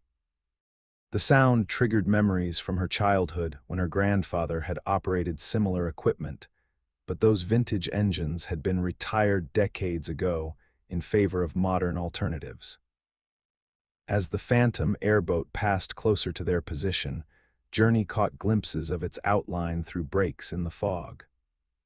The vessel was clearly of antique design, its hull constructed from wood and metal in the distinctive profile that characterized airboats from the immediate post-war period. But most disturbing was the figure at the controls, a man wearing clothing that seemed to belong to the 1960s. His posture and movement suggesting someone engaged in desperate searching rather than casual navigation through familiar waters. The Phantom pilot seemed to be scanning the water's surface with systematic intensity, turning his head from side to side in patterns that suggested he was looking for something specific that remained perpetually just beyond his ability to locate. His movements were mechanical and repetitive, lacking the natural variations that would characterize normal human behavior. As if he had been performing the same search pattern for so many years that it had become an automatic response, divorced from conscious thought or hope of success. Journey's tourists were captivated by this unexpected addition to their swamp tour, assuming it was part of her carefully orchestrated presentation designed to enhance their Gothic atmosphere experience. She played along with their assumptions while privately noting details that challenged her understanding of what was possible in these waters. The Phantom airboat left no wake despite its obvious speed, made no disturbance in the fog pattern, despite the powerful downdraft that should have been generated by its propeller, and produced no reflected light from her tour boat's powerful spotlights, despite being clearly visible through the mist. The encounter lasted perhaps 10 minutes before the Phantom vessel disappeared completely, its engine noise fading to silence so gradually that Jur could not identify the exact moment when it stopped being audible. Her tourists discussed the experience enthusiastically for the remainder of the tour, praising her creativity in arranging such a realistic historical reenactment to complement her traditional stories about Civil War ghosts and Native American spirits. She accepted their compliments without correcting their assumptions, but privately began researching the possible explanations for what she had witnessed. The phenomenon repeated itself during subsequent tours, always under conditions of heavy fog when visibility was severely limited, but never following any predictable schedule that would allow Journey to prepare her customers for the encounter. The Phantom airboat appeared perhaps once every 3 or 4 tours, always following the same general search pattern through the wetlands near Fort Morgan, always piloted by the same figure in vintage clothing, who seemed eternally engaged in looking for something that remained perpetually beyond his reach. Research into local maritime records revealed that an airboat operator named Harold Duchenne had indeed disappeared in these waters during the summer of 1967. According to newspaper accounts and Coast Guard reports, Duchenne had been searching for his 8-year-old daughter Sarah, who had vanished while playing near the water during a family camping trip on one of the barrier islands.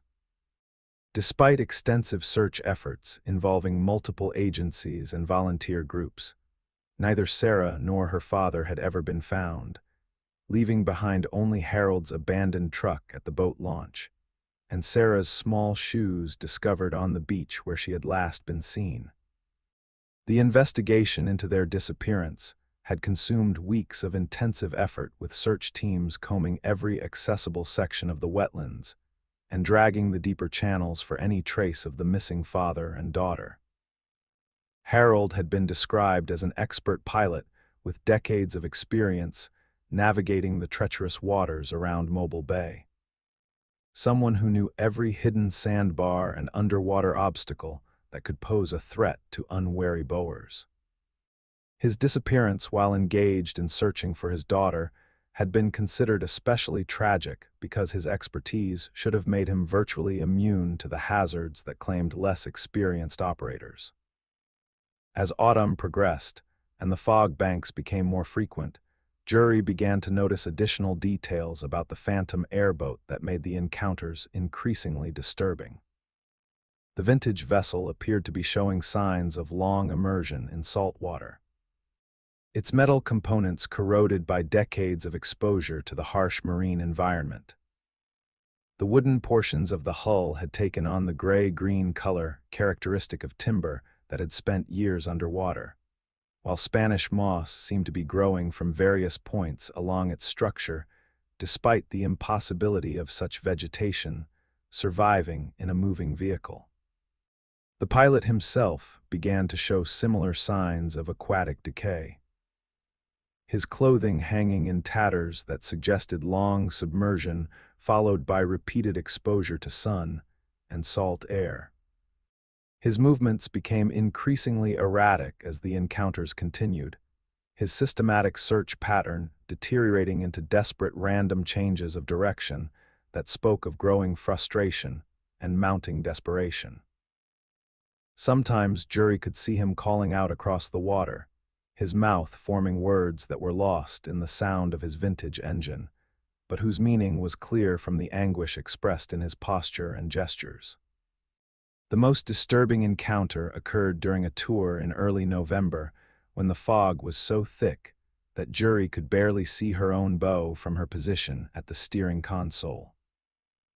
The phantom airboat appeared directly ahead of her tour group, forcing her to cut power and drift to avoid a collision with the spectral vessel. For several minutes, both boats maintained parallel courses through the mist. Close enough the journey could clearly observe the phantom pilot's deteriorated condition and hear his desperate calls for his missing daughter. Harold Duchen's voice, distorted by decades of supernatural existence, but still recognizably human, echoed across the dark water as he called Sarah's name with the anguished persistence of a father whose love had transcended death itself. His phantom airboat circled Journey's tour group repeatedly, the pilot scanning their faces with desperate hope that somehow his daughter might be among the living passengers who had ventured into his eternal searching grounds. The tourists, initially entertained by what they assumed was an elaborate performance, gradually fell silent as the true nature of what they were witnessing became impossible to ignore.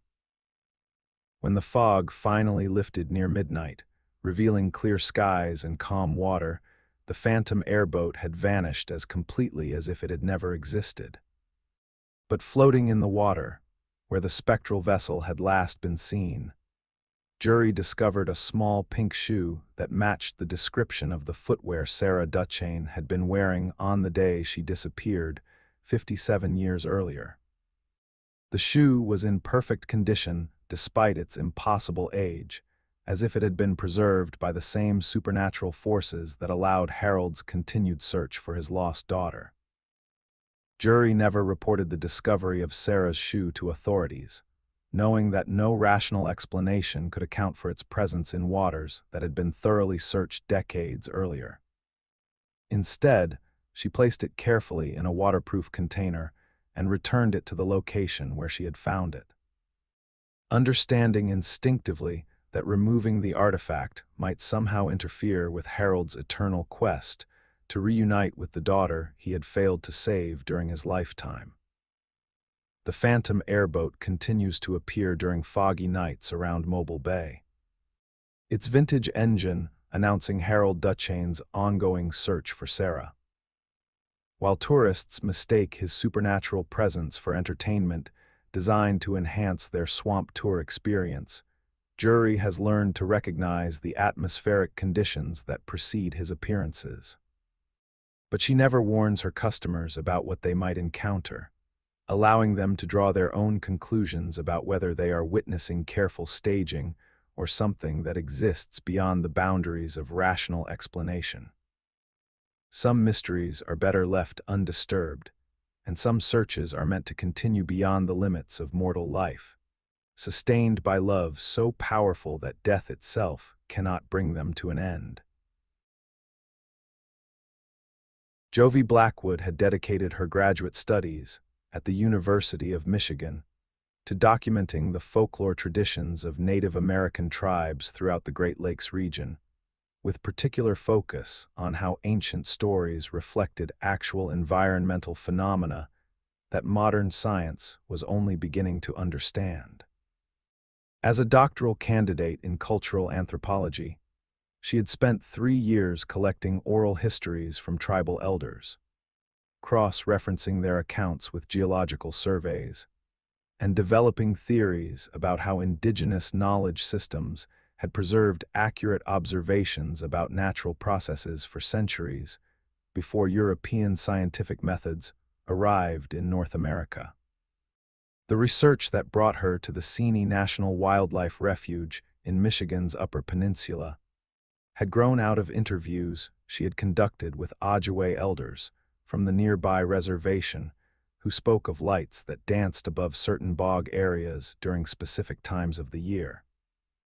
According to their traditional accounts, these lights marked the locations where their ancestors had been forced to abandon the bodies of loved ones during the traumatic relocations of the 1800s, when government policies had driven entire communities from their ancestral lands with such haste that proper burial ceremonies could not be performed. The elders described the bog lights as spirits of the unburied dead, restless souls who continued to seek the traditional funeral rites that would allow them to find peace in the afterlife. The lights appeared most frequently during the autumn months when the veil between the physical and spiritual worlds was traditionally considered to be at its thinnest. And they were said to respond to human presence with intelligence and purpose, rather than following random patterns that might characterize natural phosphorescence or atmospheric phenomena. Jovi had initially approached these accounts with the academic skepticism that characterized modern folklore studies, viewing them as metaphorical representations of historical trauma rather than literal descriptions of supernatural events. But her research into the historical record had revealed documentation of forced relocations that matched the tribal accounts with disturbing accuracy, including government reports that mentioned the difficulties of transporting elderly and sick community members across vast distances during harsh weather conditions.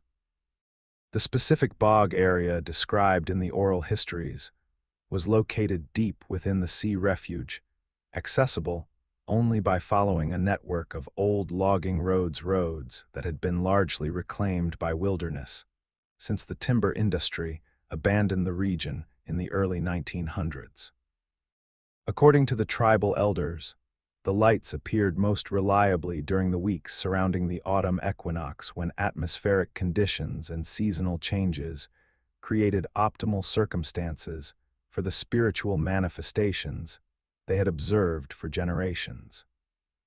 Joy's first expedition to the remote bog was planned as a simple overnight observation session equipped with cameras, audio recording devices, and scientific instruments that might help her document any unusual phenomena while maintaining the objective distance required for academic research. She had received permission from tribal authorities to conduct her study with the understanding that her work would contribute to preserving traditional knowledge systems that were in danger of being lost as older generations passed away without finding receptive audiences for their ancient wisdom. The hike to the bog required most of the daylight hours, following faint trails through dense forests of cedar and tamarack that has grown wild since the logging era ended. The landscape showed clear evidence of past industrial activity with rusted equipment and abandoned rail grades serving as reminders of the brief period when this wilderness had been subjected to intensive resource extraction. But nature had reclaimed most traces of human interference, creating an environment that felt primordial and timeless despite its relatively recent history of exploitation.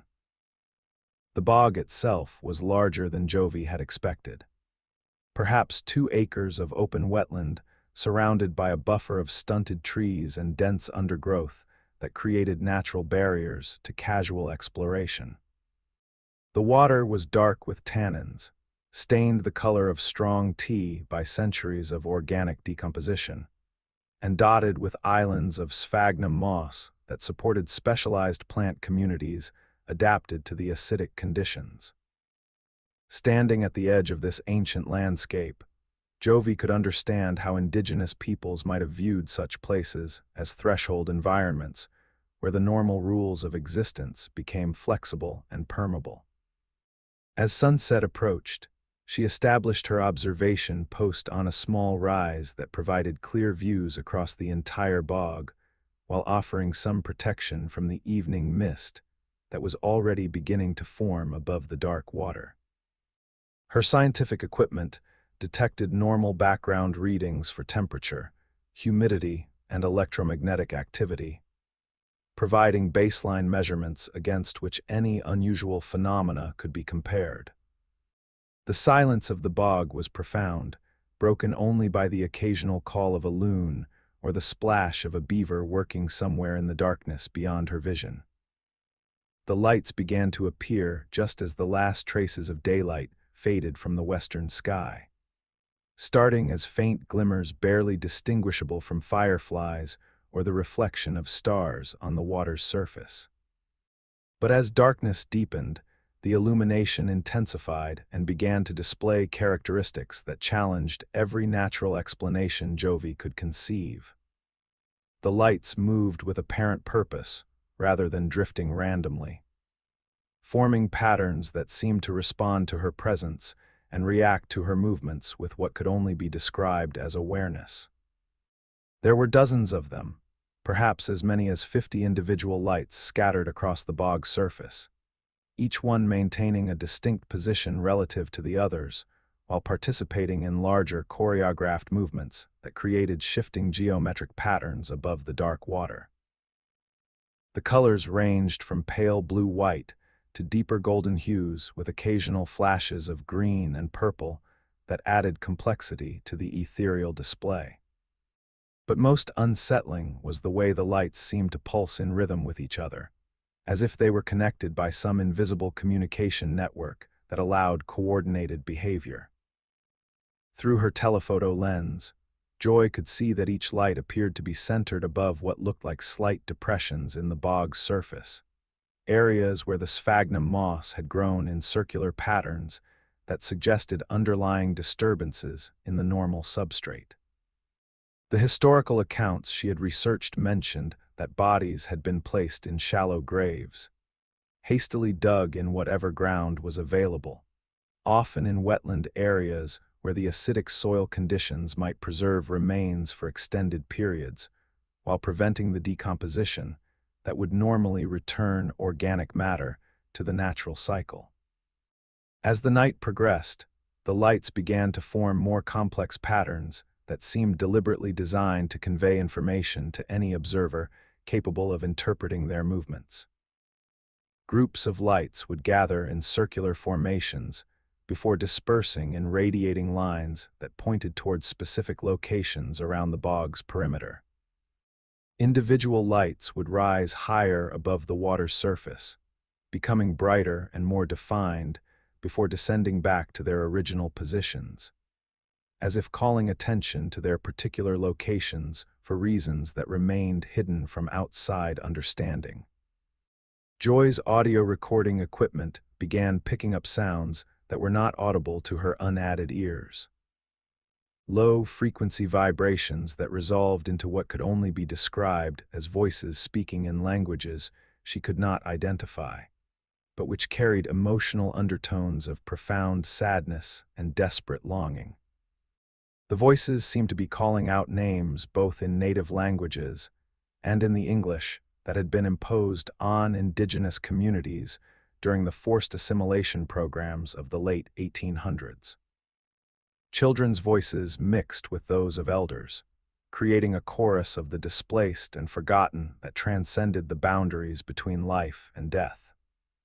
The temperature around her observation post began to drop noticeably despite the mild autumn weather, and her breath became visible in the suddenly frigid air that seemed to emanate from the bog itself, rather than descending from the atmosphere above.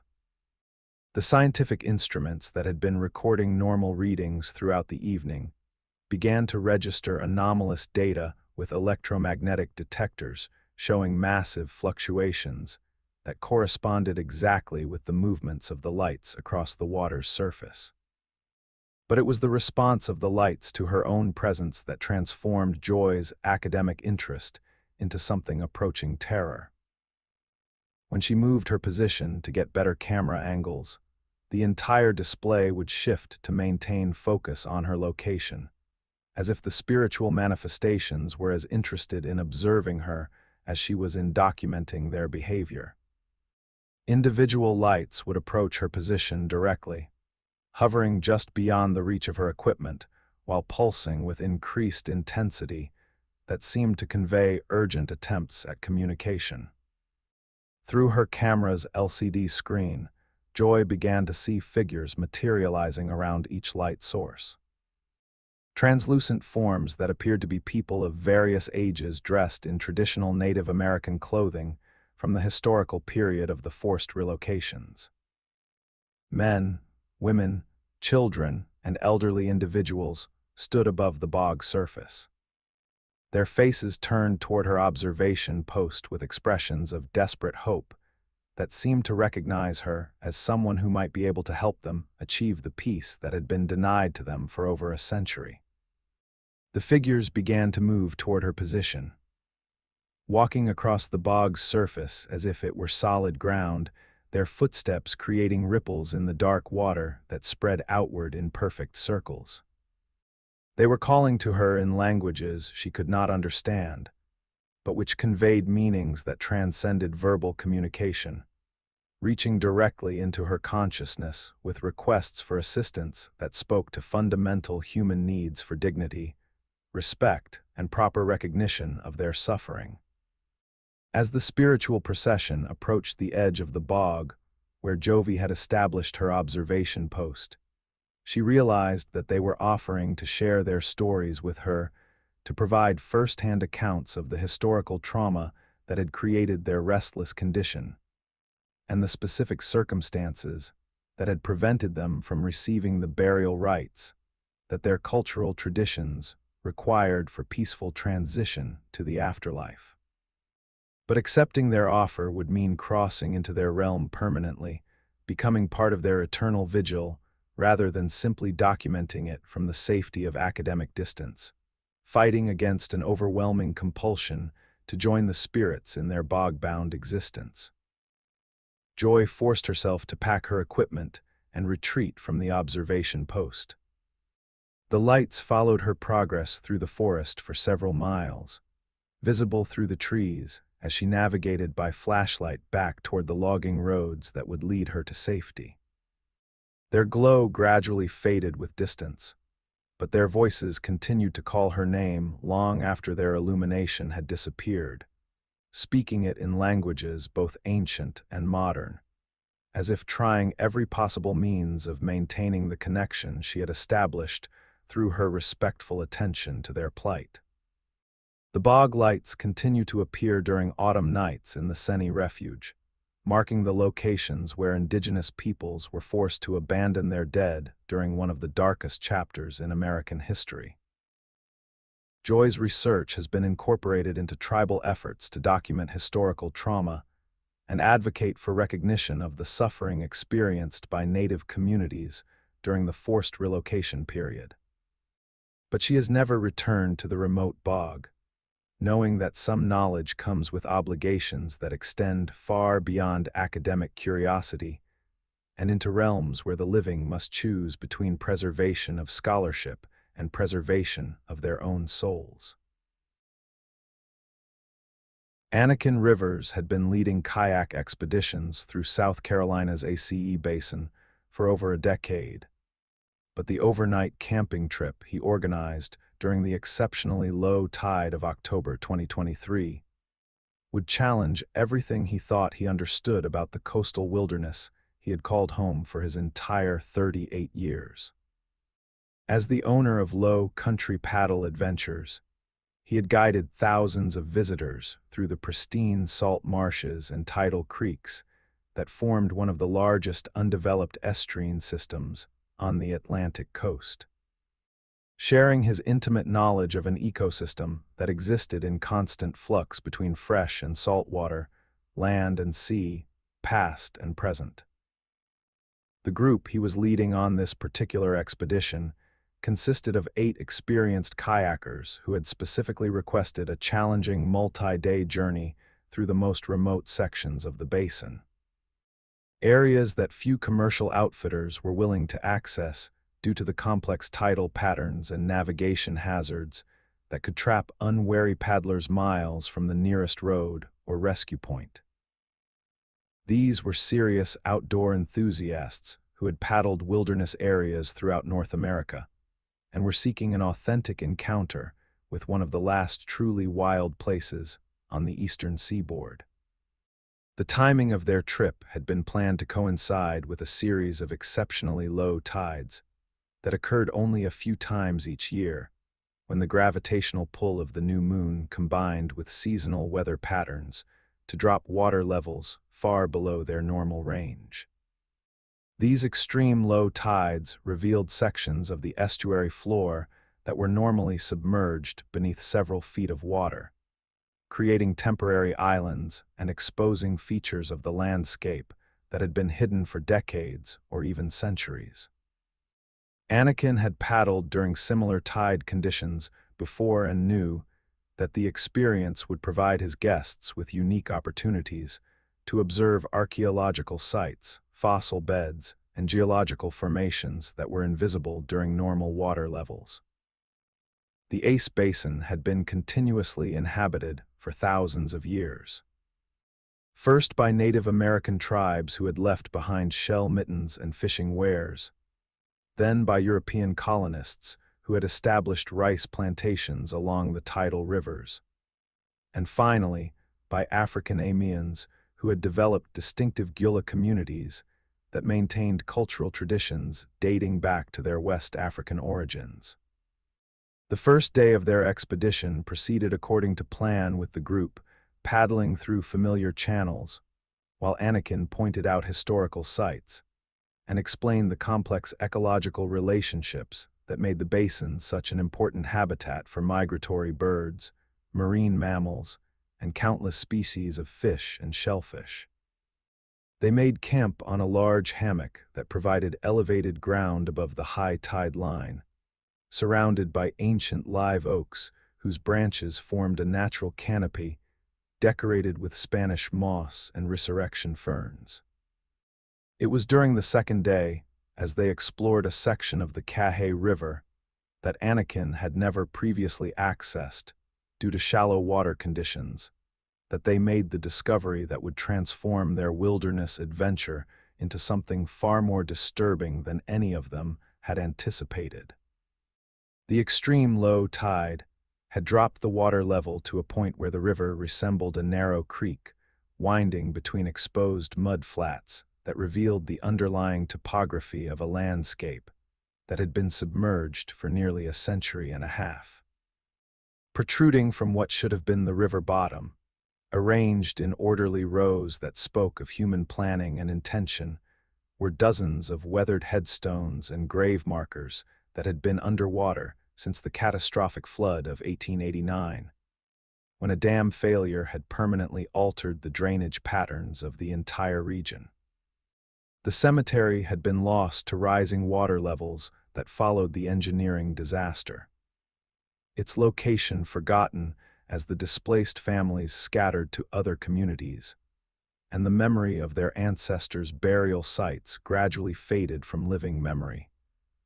But the extreme low tide had revealed not just the headstones, but the entire layout of what had once been a substantial community cemetery, complete with family plots delineated by iron fencing that had somehow resisted decades of submersion in salt water. The grave markers bore names and dates that told the story of a thriving antebellum community with birth years stretching back to the late 1700s, in death dates clustering around the 1850s and 1860s, when disease epidemics and the Civil War had taken their toll on the local population. Anakin guided his group carefully between the exposed grave sites, mindful of the respect due to what was clearly a sacred space that had been hidden beneath the waters for generations. Several of his clients were amateur genealogists who began photographing the headstones and recording the names and dates for later research, hoping to connect the forgotten cemetery with historical records that might shed light on the community that had once thrived in this now isolated section of the coastal wilderness. As the afternoon progressed and the tide reached its lowest point, even more of the cemetery became visible, revealing details that suggested this had been no ordinary burial ground, but rather a site of particular significance to the community it had served. At the center of the exposed area stood an elaborate mausoleum constructed from local stone, its architecture indicating considerable expense and craftsmanship that spoke of wealth and social prominence. Carved symbols on the mausoleum's facade included both Christian imagery and decorative elements that seemed to incorporate African cultural motifs, suggesting the complex cultural mixing that had characterized low country society during the antebellum period. But it was as evening approached and the group prepared to make camp on higher ground that the truly disturbing aspects of their discovery began to manifest. As twilight deepened over the exposed cemetery, Anakin noticed movement among the headstones that could not be explained by the gentle current of the shallow water that still flowed around the bases of the grave markers. Shadowy figures seemed to be walking between the rows of graves, their forms barely visible in the gathering darkness, but clearly human in shape and movement. The figures appeared to be dressed in clothing from the mid-1800s, with women in long dresses and men in formal suits that suggested they were attending some kind of ceremonial gathering among the graves of their former community. They moved with the slow, measured pace of people participating in a solemn ritual, pausing at individual headstones, as if paying respects to specific individuals whose names and life stories were known to them through personal relationships that transcended the boundaries between life and death. As full darkness settled over the flooded cemetery, the phantom congregation grew more distinct and numerous. With dozens of translucent figures appearing among the exposed grave sites, they seemed to be organizing themselves for some kind of service or ceremony, gathering in groups around the central mausoleum, while individual figures took positions that suggested specific roles in whatever ritual they were preparing to perform. The scene had the organized quality of a church service, with clear distinctions between participants and observers, leaders and congregation members. Then carried across the water with impossible clarity, despite the lack of any visible source, came the sound of church bells ringing in slow, measured tolls that marked the beginning of what could only be described as a funeral service being conducted by and for the dead themselves. The phantom congregation fell silent as the bells continued their solemn announcement, their translucent forms turning toward the mausoleum, where a figure in clerical robes had appeared to conduct whatever ceremony was about to unfold in this impossible gathering of spirits from a forgotten past. Anakin's clients huddled closer together in their kayaks, no longer interested in photographing the historical discovery they had made, but instead focused on the growing realization that they were witnessing something that challenged every rational explanation they might have constructed for what was unfolding before their eyes. The water around them had become unnaturally still, creating perfect reflections of the phantom figures that made it impossible to distinguish between the spirits themselves and their mirror images on the water's surface. The ghostly minister began to speak, his words carrying across the water with perfect clarity despite the distance and the atmospheric conditions that should have muffled any sound to unintelligible whispers. He was conducting a funeral service, but not for any single individual. Instead, his sermon seemed to address the entire community that had been disrupted by the flood of 1889, acknowledging the trauma of displacement and the pain of separation from the sacred ground where their mortal remains had been laid to rest according to the customs and beliefs that had given meaning to their lives. The congregation responded with hymns that filled the night air with harmonies that spoke of profound faith maintained despite catastrophic loss. Their voices rose and fell in traditional spirituals that combined Christian theology with African musical traditions, creating a sound that was both hauntingly beautiful and deeply unsettling in its context of a worship service being conducted by people who had been dead for over a century. The music seemed to come from everywhere and nowhere, surrounding Anakin's group with ethereal melodies that penetrated their consciousness with emotional intensity that brought tears to their eyes. As the phantom service continued, the water level around the cemetery began to rise with the incoming tide, gradually covering the lower headstones and forcing the living kayakers to paddle backward to maintain their distance from the sacred space. But rather than dispersing as their burial ground disappeared beneath the water, the ghostly congregation seemed to gain strength and definition as the familiar conditions of submersion returned to their eternal resting place. The spirits began to walk on the water's surface as their graves disappeared beneath the rising tide, their forms becoming more solid and distinct as they adapted to the aquatic environment that had become their permanent home. They continued their worship service while standing or kneeling on the water itself, their phantom church bells continuing to toll beneath the surface with a sound that resonated through the water and into the holes of the kayaks where Anakin and his clients listened in stunned silence. The underwater bells were joined by other sounds that seemed to emanate from the submerged cemetery. Organ music played on instruments that had been destroyed by decades of submersion. Choir voices singing from beneath the water's surface, and the rustle of clothing and movement of feet on ground that existed in some dimension parallel to but separate from the physical world that Anakin understood. The entire flooded cemetery had become a congregation space where the normal rules of physics and mortality had been suspended in favor of spiritual realities that transcended the limitations of earthly existence.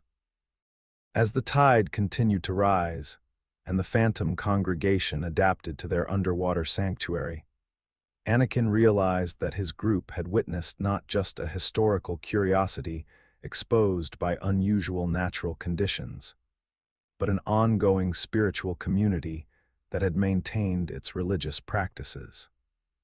Despite the catastrophic flooding that had scattered their mortal remains and obliterated their physical place of worship, the dead had simply adapted their customs to their new aquatic environment, continuing their faith traditions beneath the waters that covered their graves. The experience lasted until dawn, when the rising sun gradually dissolved the phantom congregation back into the depths of the flooded cemetery. The church bells fell silent. The ethereal hymn singing faded away, and the water returned to its normal appearance of a tidal creek flowing through coastal marsh grass. But Anakin and his clients had been forever changed by their encounter with a community of faith that had proven stronger than death itself, maintaining their spiritual connections despite physical separation from the sacred ground where their bodies had been laid to rest according to the customs of their living years. The extreme low tide that had revealed the sunken cemetery was not repeated during Anakin's remaining years of guiding expeditions through the ACC Basin, and the location of the underwater burial ground gradually faded from the GPS coordinates he had recorded during that extraordinary night. But local watermen, sometimes report hearing church bells ringing beneath the water during certain tide conditions. And the faint sound of him singing carried on evening breezes that blow across the coastal marshes, where the faithful continue their eternal worship in sanctuaries that exist beyond the reach of earthly understanding. Indy Martinez had dedicated her career to documenting endangered species in remote wilderness areas where few other wildlife videographers dared to venture. At 29, she had already produced award-winning documentaries about wolves in Alaska, snow leopards in the Himalayas, and jaguars in the Amazon rainforest, earning a reputation for her ability to capture intimate footage of creatures that had learned to avoid human contact through centuries of persecution. Her latest assignment had brought her to the northern forests of Minnesota, where she was working on a project for the National Geographic Society, documenting the last remnants of the pristine boreal ecosystem that had once covered vast portions of North America. The subject of her current documentation was a small population of woodland caribou that had somehow survived in the remote lakes and bogs of the Boundary Waters Canoe area. Despite being officially extinct in the region for over a century, recent trail camera images from researchers studying wolf populations had captured what appeared to be caribou tracks and droppings, leading to speculation that a small herd might have migrated south from Canada and established itself in the most inaccessible sections of the wilderness area, where human intrusion was minimal and traditional prey species had been depleted by climate change and habitat fragmentation. The location where she had established her filming position was a place local Ojibwe guides called Lost Lake, though it appeared on no official maps of the region and could only be reached by following a series of increasingly narrow waterways that required expert navigation skills and intimate knowledge of the seasonal water level fluctuations that could make previously passable routes impassable within a matter of days. Indy had hired Robert Kingbird, a traditional Ojibwe outdoorsman whose family had hunted and fished in these waters for generations, to guide her to the remote lake and provide cultural context for the spiritual significance that indigenous peoples attached to this particular section of the northern wilderness. Robert had been reluctant to take her to Lost Lake, explaining that his grandfather and other tribal elders had always spoken of the area as a place where the normal rules governing the behavior of animals did not apply, where spirits could take physical form, and where the boundaries between species became fluid and unpredictable. According to traditional stories, Lost Lake was home to beings that could assume the appearance of any animal they chose, using these disguises to observe human behavior and test the intentions of those who ventured into their sacred territory. But Indy's persistence and her genuine respect for indigenous knowledge systems had eventually convinced Robert to serve as her guide, with the understanding that their expedition would be conducted according to traditional protocols that required specific offerings to be made to the spirits of the lake and absolute honesty about their intentions in entering the sacred space. She had agreed to these conditions not out of belief in their supernatural significance, but from recognition that respecting local customs was essential for maintaining the collaborative relationships that made her work possible. The journey to Lost Lake required 2 days of paddling through increasingly narrow channels that wound through dense stands of black spruce and tamarack, past beaver dams that created natural steps in the water level, and around islands covered with ancient white pines that had somehow escaped the logging operations that had cleared most of the original forest. During the early 1900s, the landscape grew more primordial with each mile they traveled, taking on characteristics that spoke of an ecosystem that had remained largely unchanged since the retreat of the glaciers 10,000 years earlier.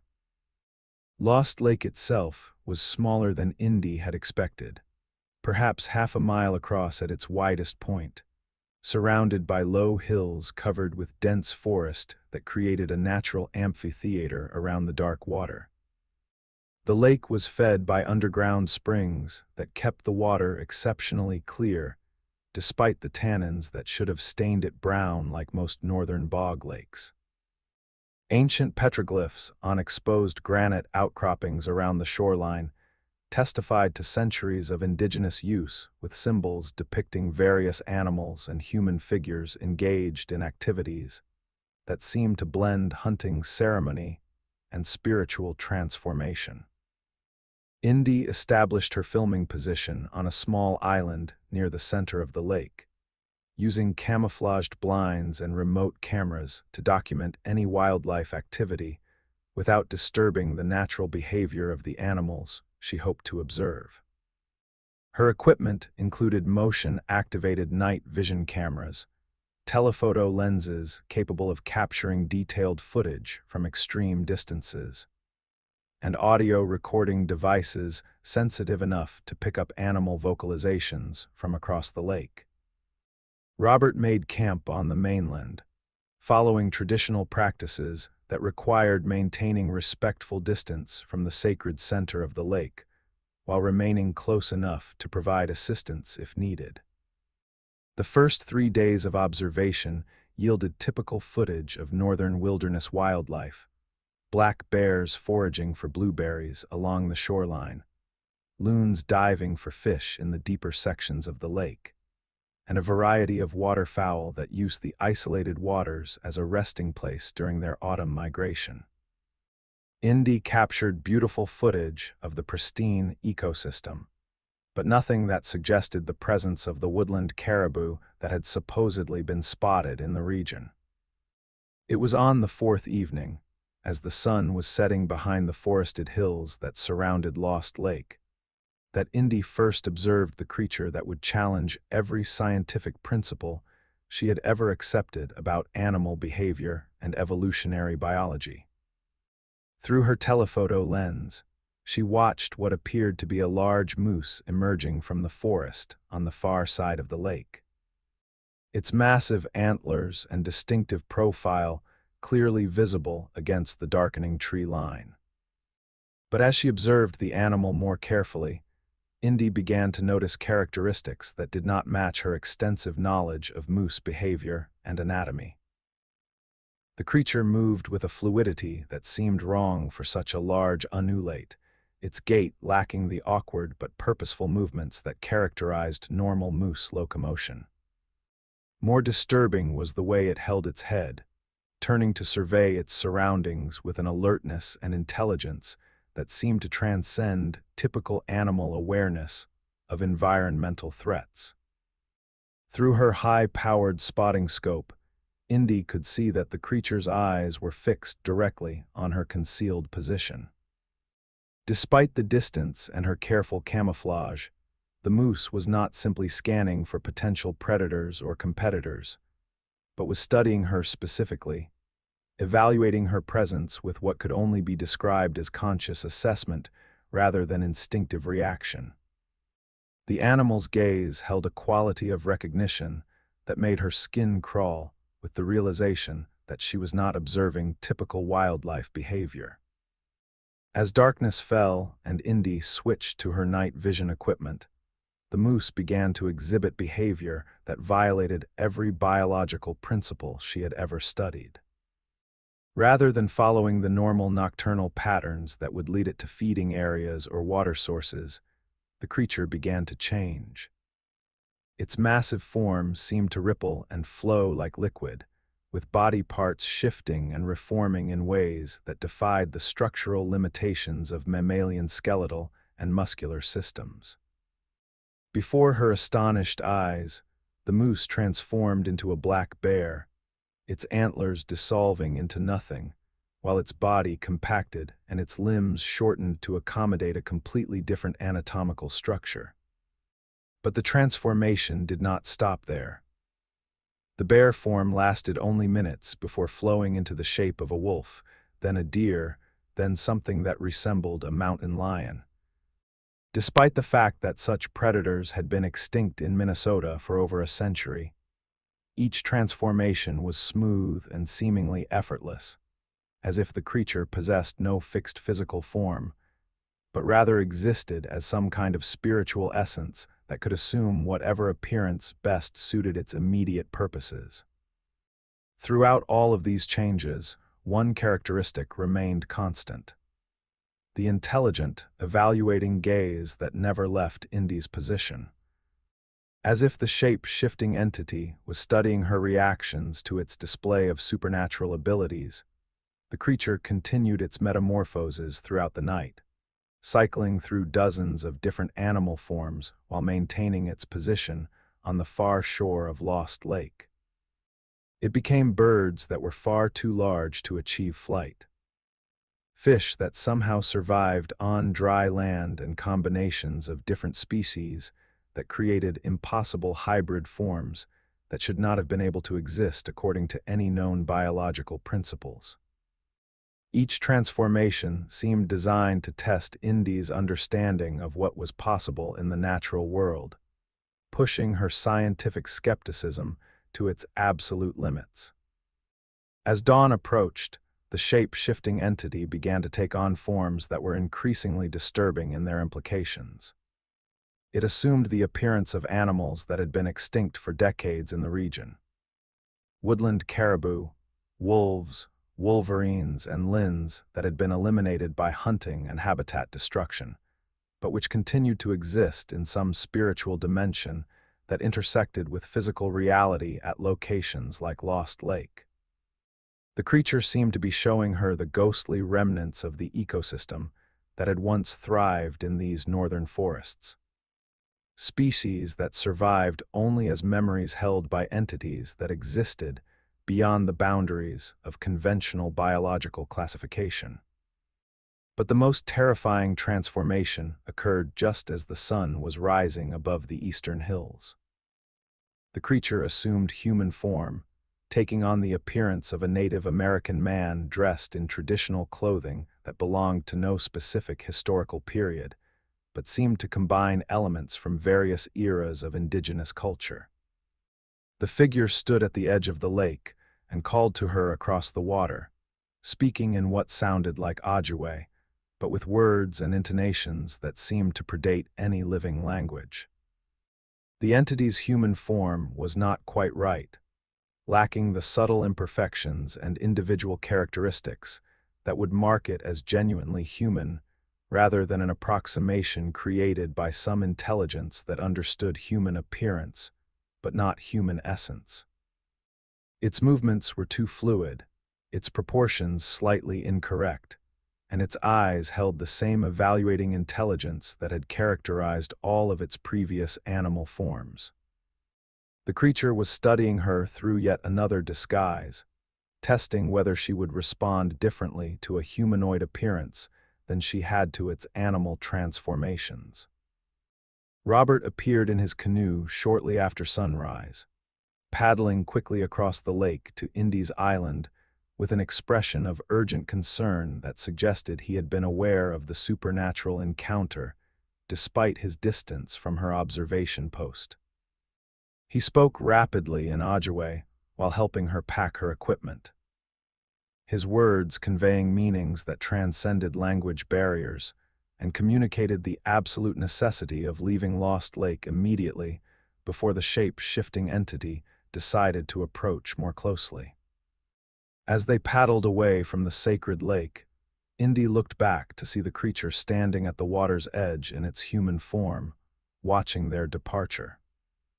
With what might have been curiosity or disappointment, it raised one hand in what could have been interpreted as either a greeting or a farewell, its gesture carrying implications that Indy did not want to explore. The entity remained visible until their canoe rounded a bend in the outlet stream, at which point it simply vanished as if it had never existed at all. The footage Indy had captured during her night of observation showed only normal wildlife behavior, with no trace of the shape-shifting creature or its impossible transformations. Her audio recordings contained only typical forest sounds, despite her clear memory of the entity's attempts at human speech.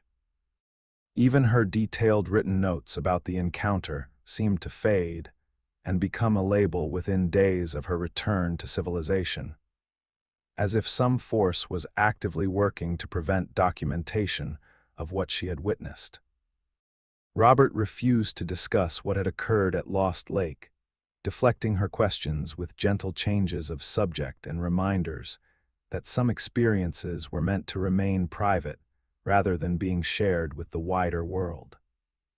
The woodland caribou she had been sent to document were never conclusively proven to exist in the Boundary Waters region, though researchers continue to find tracks and other evidence that suggests the presence of species that should no longer be able to survive in the increasingly fragmented wilderness of northern Minnesota.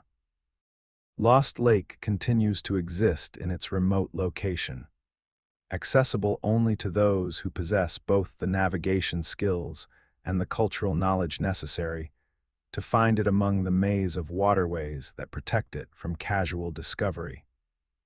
The shape-shifting entity that Indai encountered there presumably continues its eternal vigil, taking whatever forms are necessary to observe and evaluate the humans who occasionally venture into its sacred territory, serving as a guardian of mysteries that predate scientific understanding and will likely survive long after contemporary knowledge systems have been forgotten by future generations.